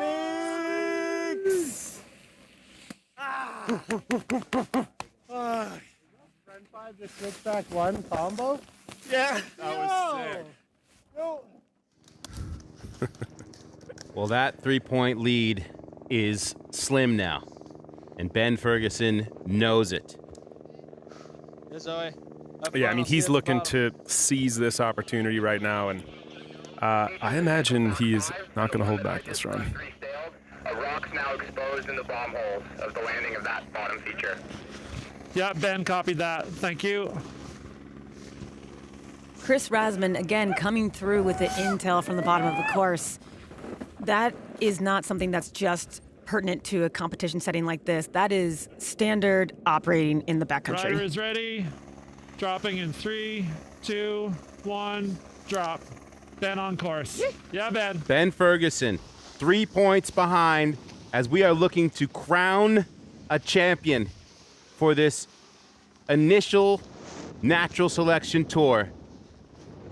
I can't believe we're here at the final run of men's finals, of the final stop of the natural selection tour. And again, doesn't get old. He's got a damn fine method. For his third time down this route, you can really see that the snow has degraded significantly, and it's causing a bit of a problem, it seems like. Oh, well, yeah, you nailed that one, Mary. It's the challenge of riding up here. You know, on one hand,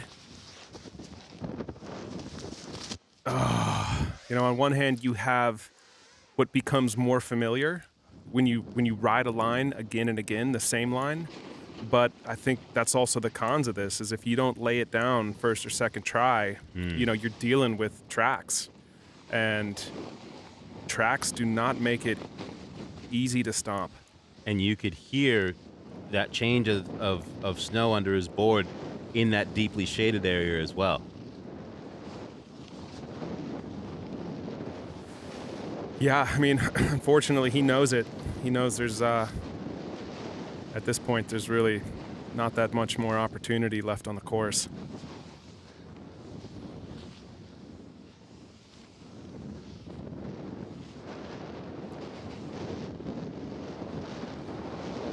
Ben will enjoy the remainder of this run, but at the same time know that he had a window with this, just that 3-point lead.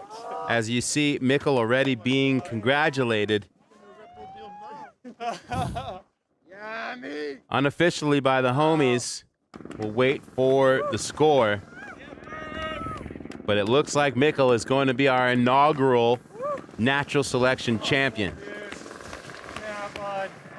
I know a lot of people are asking for their money on bets on this event right now. No doubt. As we take a look back, you saw the focus in Mikkel's eyes as he was not pretending like he had it in the bag, switching things up with the 540 to start things off, Travis. Yeah, I mean, definitely upping the ante with this run, riding switch into that switchback one, and then I think that was his best grease on that gap. And right here, just kind of going for broke. Potential to improve upon a score with that backside 180. I like that he's still hunting a higher score. Definitely dropping at this time of day after this many riders have ridden down the course had an effect on Ben's run for sure. You could see him having trouble in the landing that's so trucked out right there.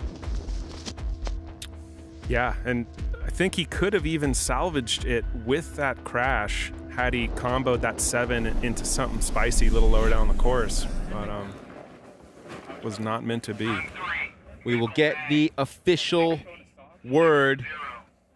Remember, Mikkel sitting on that 90 in run 2, and it will stay as Mikkel Bang is our official natural selection champ. I know Mikkel, and he might not look like it, but he is so freaking psyched right now. Mikkel has had a litany of incredible video parts, but this is an honor of a totally different kind. You know, the last podium he stood on, I believe, was 2010, and in that time he's become one of the world's most respected backcountry riders, and now back on the top. Vibes, vibes, vibes all around. And even Ben says, "You got me, but I'm stoked for you, buddy." You know, even though there's a first, second, third place, it really does seem like a group effort. And we are not done. We still got another champ to crown. Robin Van Gyn in the lead after Zoe Sadowski-Synot was in the lead from her first run. And it is a new game. One run is going to take it here. Who will it be? You good, Robin? Yeah, Robin loves to get herself so worked up. You know, competing is kind of new to her, so you can only imagine the nerves, anxiety, excitement, anticipation she's going through right now. One thing she's talked about in the past is that she kind of has to tone herself down a little bit because she hasn't competed a lot and the adrenaline will get to her. And she's like, I'm working on kind of controlling that so that I can just execute what I want to be riding. Yeah, you can see she oversighted a little bit right there, but I don't think that is going to affect her too. There's a lot of room in both of these scores between Robin and Zoe. There's room. I want to see if Robin's going to go for that massive cliff again.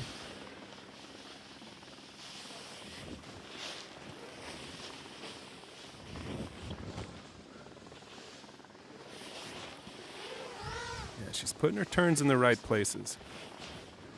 You know, Robin is a back-to-back Video Part of the Year winner.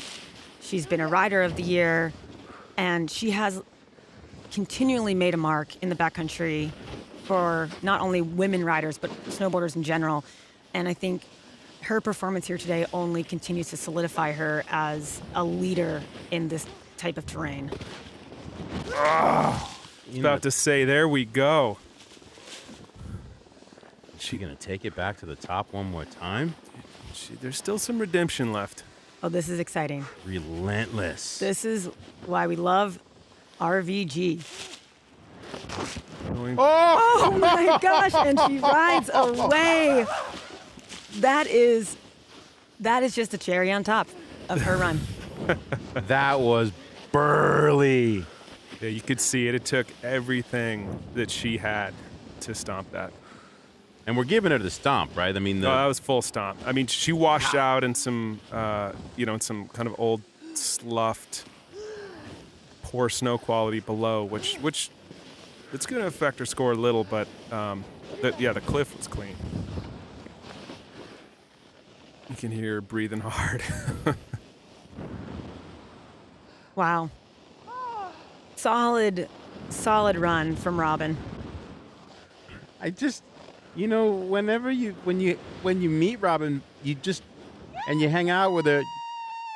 Right there. I think what you're going for is Robin loves snowboarding. Yes. She absolutely loves it, and that bleeds through. You see it when you watch her ride. It's awesome. And tough. So tough. Yes. The veteran sending a message up to the top saying, listen, Zoe Sadowski-Sanat, you are one of my favorite snowboarders, but please don't get it twisted. You're going to have to take this from me.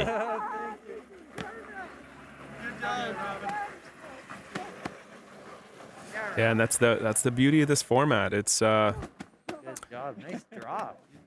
You got to get through every round. You got to be the overall best rider to stand atop this podium. Whew. Here we go. Our final run of natural selection. Young Zoe Sadowski-Sanat. She was a wild card at Jackson Hole. Many people didn't think that she would make it out of the first round. She did more than that. She won the event and let us know just how deep her skill set is when it comes to being an all-around snowboarder. 2, 1, drop. Have fun, Zoe. And I remember in Jackson, her last run was her best run of the event. We are most definitely in a renaissance on the side of women snowboarding right now, and I think this matchup between Robin and Zoe is a showcase of that. You know, the veteran, the rookie, and both of them riding so well and just pushing the boundaries of what has been done before in terrain like this. Handling herself through a challenging section of the venue.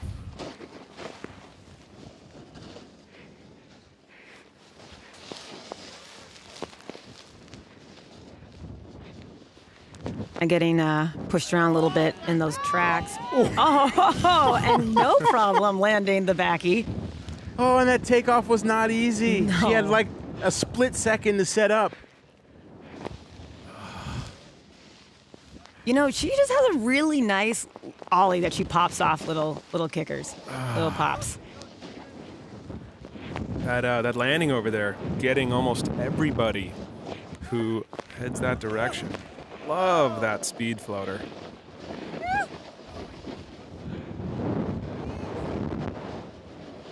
You can hear her just psyched, hooting, hollering.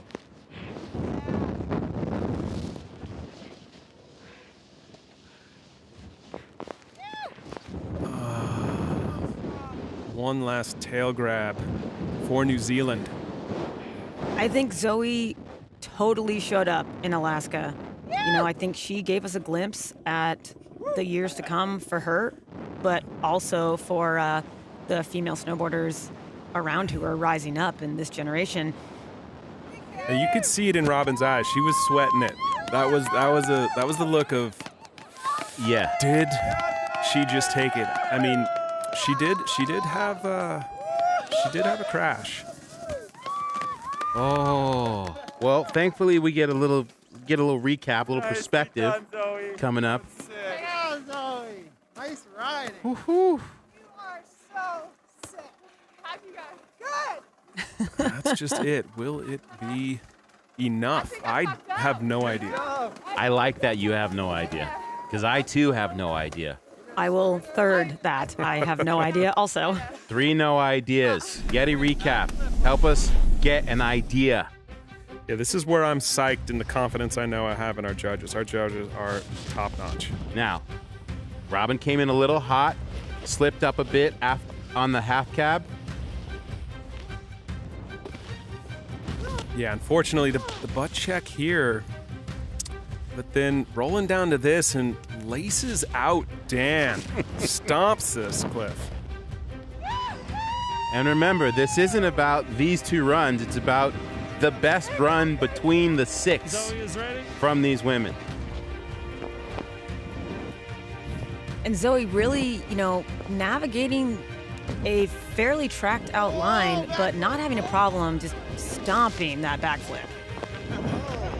Love that little shifty. Fortunate. One crash.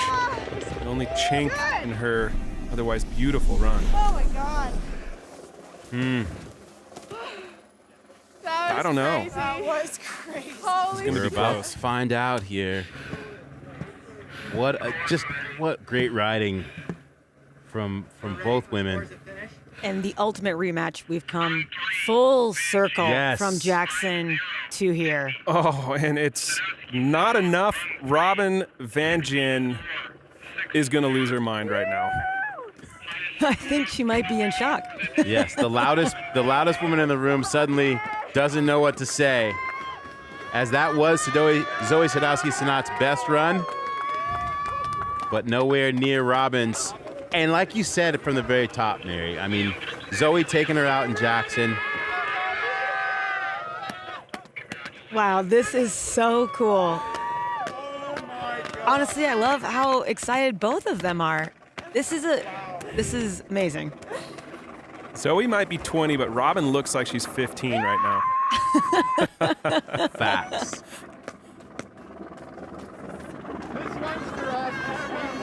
I think her partner Austin Sweden and her yellow lab Stella are going to be so stoked right now. We got 2 champions. As we take a look at the winning run once again for Robin Van Gyn.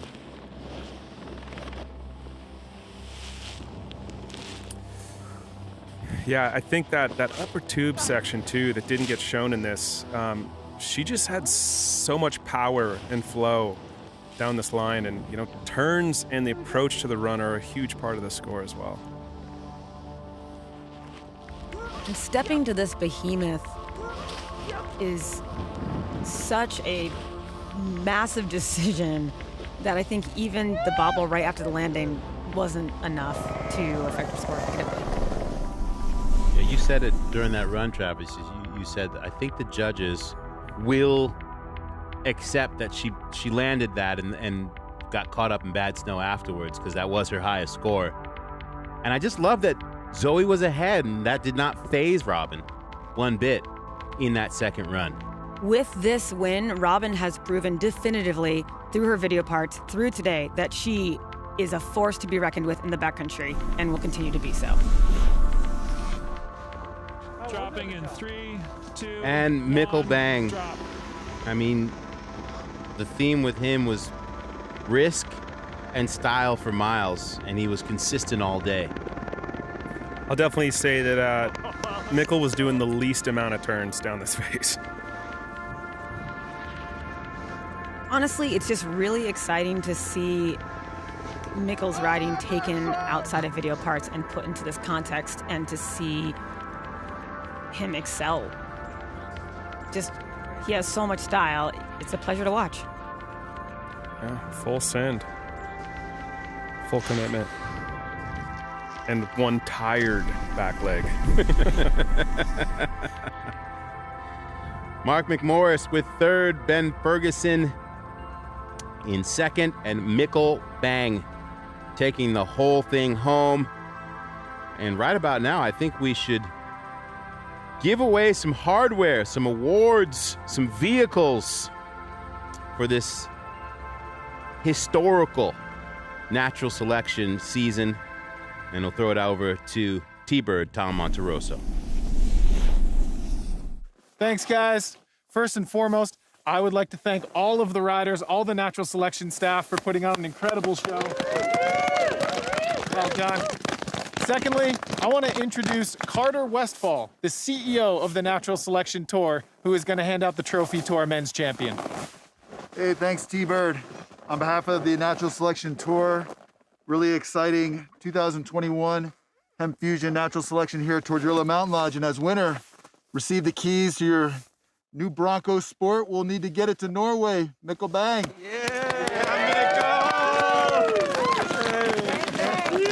And as champion of the Natural Selection Tour, first year, your trophy, sir. Awesome. Mikkel, describe the course a little bit. How was the course running today? What were the snow conditions like? How was the weather? The course today the snow was definitely not as deep as I thought it was going to be, but it was kind of perfect. It was stable. The slough wasn't moving too fast. It kind of made it easier to go up and hit things, and yeah, it was just perfect. We made it happen, and yeah, and now this, so and going incredible. into this season of the inaugural first time ever we're putting on the Natural Selection Tour, did you ever imagine you'd be in Alaska holding this trophy? Honestly, I did not imagine that I would get this far, and yeah, it's such a blessing. I'm speechless. I can't believe it. I'm so grateful and glad to be here in the first place, and this is just icing on the cake. All right, Mikkel Bang, everybody. Okay, now I would like to introduce Cersei Wallace, legendary former pro snowboarder and executive producer of the Natural Selection Tour. She is going to hand out the trophy to our women's champion. Cersei? And I just also want to say that this is on behalf of Travis Rice, the creator of Natural Selection, and Robin. Yeah! Congratulations. Yeah, Robin!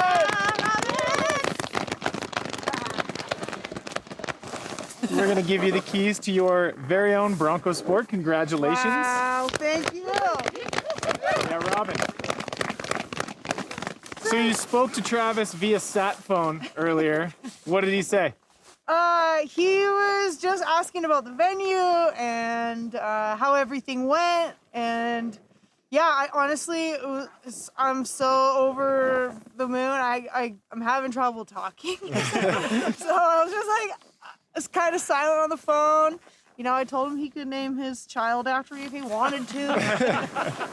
But yeah, I'm so honored. This is insane. The field of riders, I'm just It's incredible to even land here. I feel like I'm in a crazy dream right now. Well, you've had a wild run, right? Jackson, unfortunately, got eliminated, got that second chance in Baldface Valhalla. You took the one there, and then you went back-to-back here in Alaska. That's an incredible run. Yeah, it has been a roller coaster, to say the least. And I know that's not how the tour is normally going to happen, but I just can't believe that I'm here and riding against Zoe, my favorite snowboarder on the planet right here, just pushing me harder than I ever have been pushed, ever. I've never really competed, and this was brand new learning experience, and I'm so stoked. This is the very beginning of the progression of women's backcountry freestyle, and I'm so excited to see where it goes. Congratulations, Robin. Robin, well, that's a wrap from the Tordrillo Mountains up here in Alaska at the 2021 Natural Selection. Back to you guys in the studio. Thank you, Tom. And as was alluded to by the riders receiving their trophies, Travis, you are with us here in studio because you just had your first child. Yeah, man, it's so incredible. Love of my life, Brooke and I just brought a beautiful baby boy into this world. Couldn't be happier. Making snowboarding history with Natural Selection and your first child. Congratulations, sir. And of course, sustainability has always been a key to Natural Selection. Let's learn more about this cause.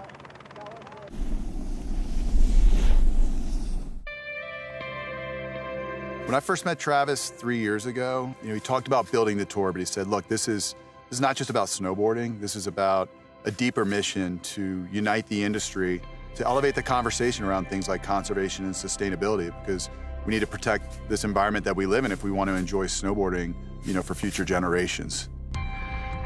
As part of our mission with the Natural Selection Tour, it's been critical for us to partner with like-minded brands such as Yeti. Companies like this, they've invested so much on their own in terms of sustainability. We've really been trying to eliminate anything single use from our event program.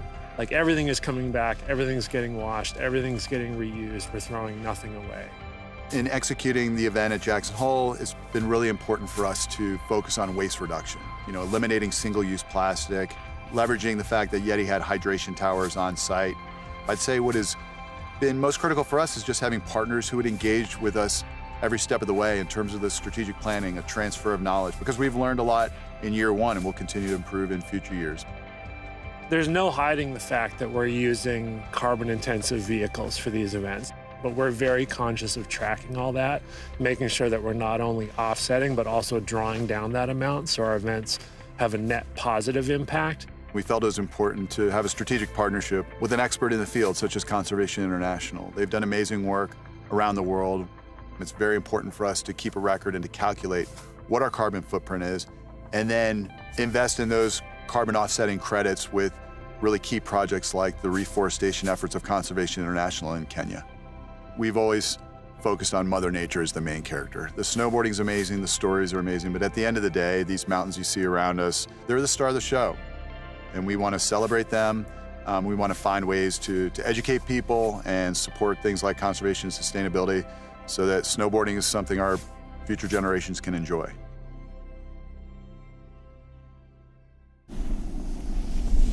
And Travis, one of the things that I love about this Natural Selection Tour is that the environment really is just as much of a focus as the snowboarding itself, and that what we just saw is not a one-off. Yeah, I mean, look, the riding is the tentpole of this whole movement.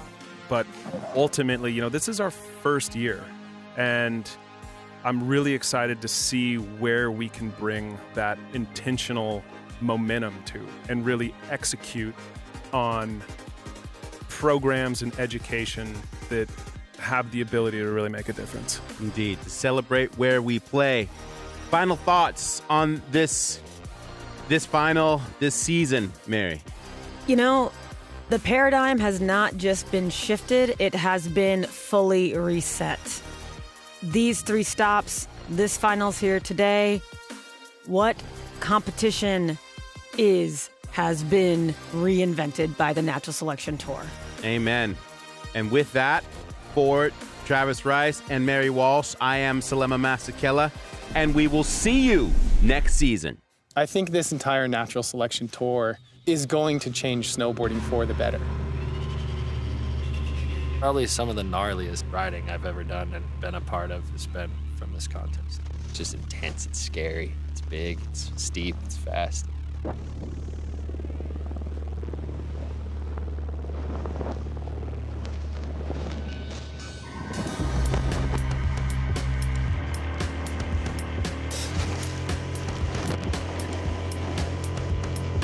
Something looks like it's a 10 or 20 foot air from the sky.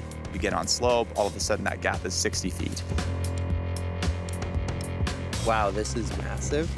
Lots of excitement and adrenaline. There's no built features, there's no course, and you have to pick your spots.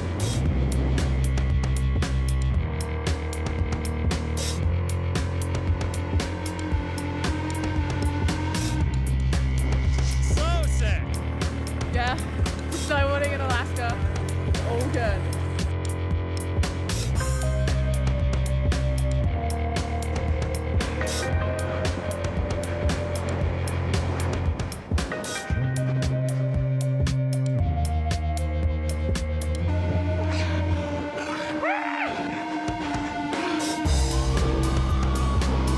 You get to the bottom of the run here in Alaska, that's like pretty badass. Like it's another level to lace a clean Alaska line, I feel like.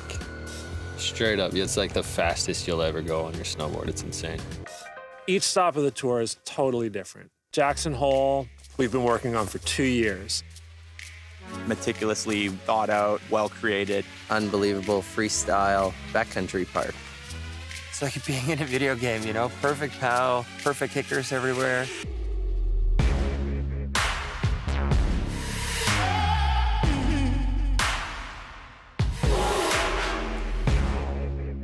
Zoe Sadowski-Sanats, the inaugural women's champion of natural selection.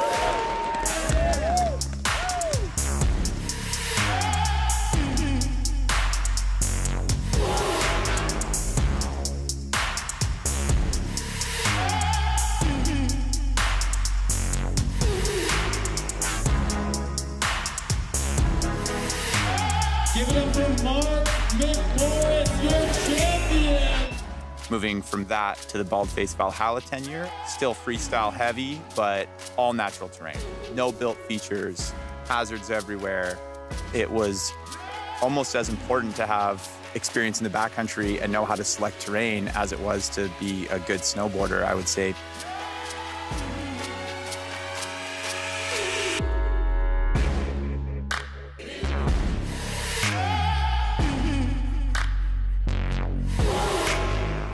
We hadn't really seen each other or been together since COVID hit last year. And so just to kind of bring everybody back and snowboard together again, it felt so good.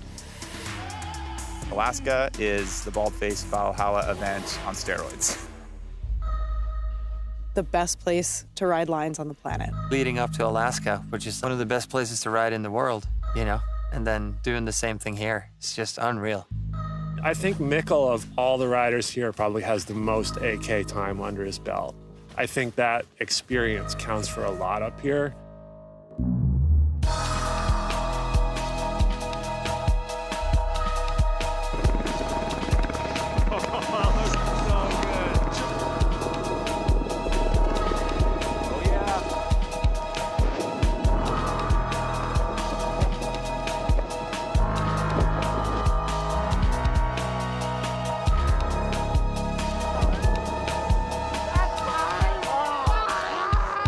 It was really awesome to see Robin finally get that vindication, get that big win.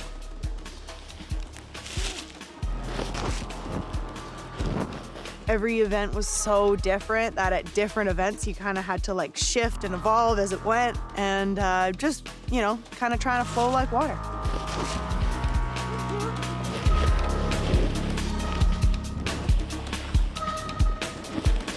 Here we go, baby.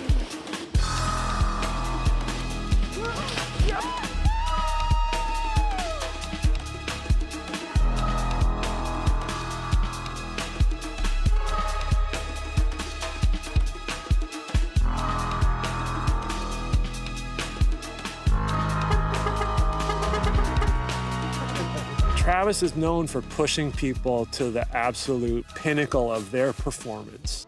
He's the king motivator. It's such an incredible opportunity that he created for all of us, and it's really uplifting snowboarding as a whole. You know, being the visionary behind this thing is responsible for that. Even though what Travis and the crew pulled off was monumental, this is just the start.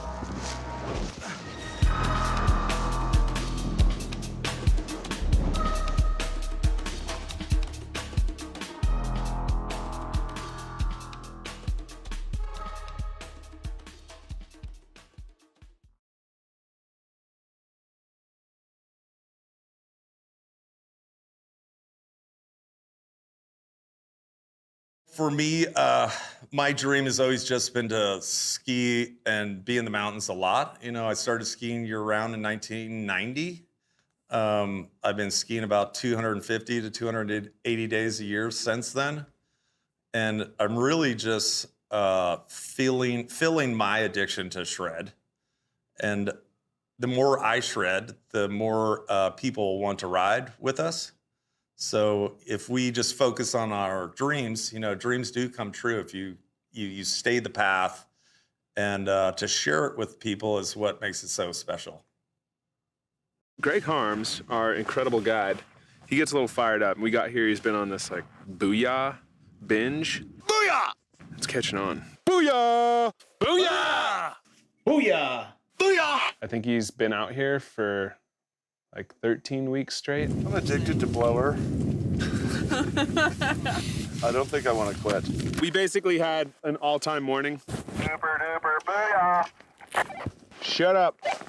And now we came across this incredible feature where step down jump over here, step down jump over here, and then maybe a midday kicker. A little more challenging to find the good stuff, but we think this area is still going to be productive, and we're going to go for it. Booyah! Just trying to get other people stoked on life and create moments or take up those empty spaces and fill them up with excitement, I think is the way to live life. I couldn't see. I was really bright. I'm Sean, and I'm a guide. Hey. How's it going? Good. All right. That's it.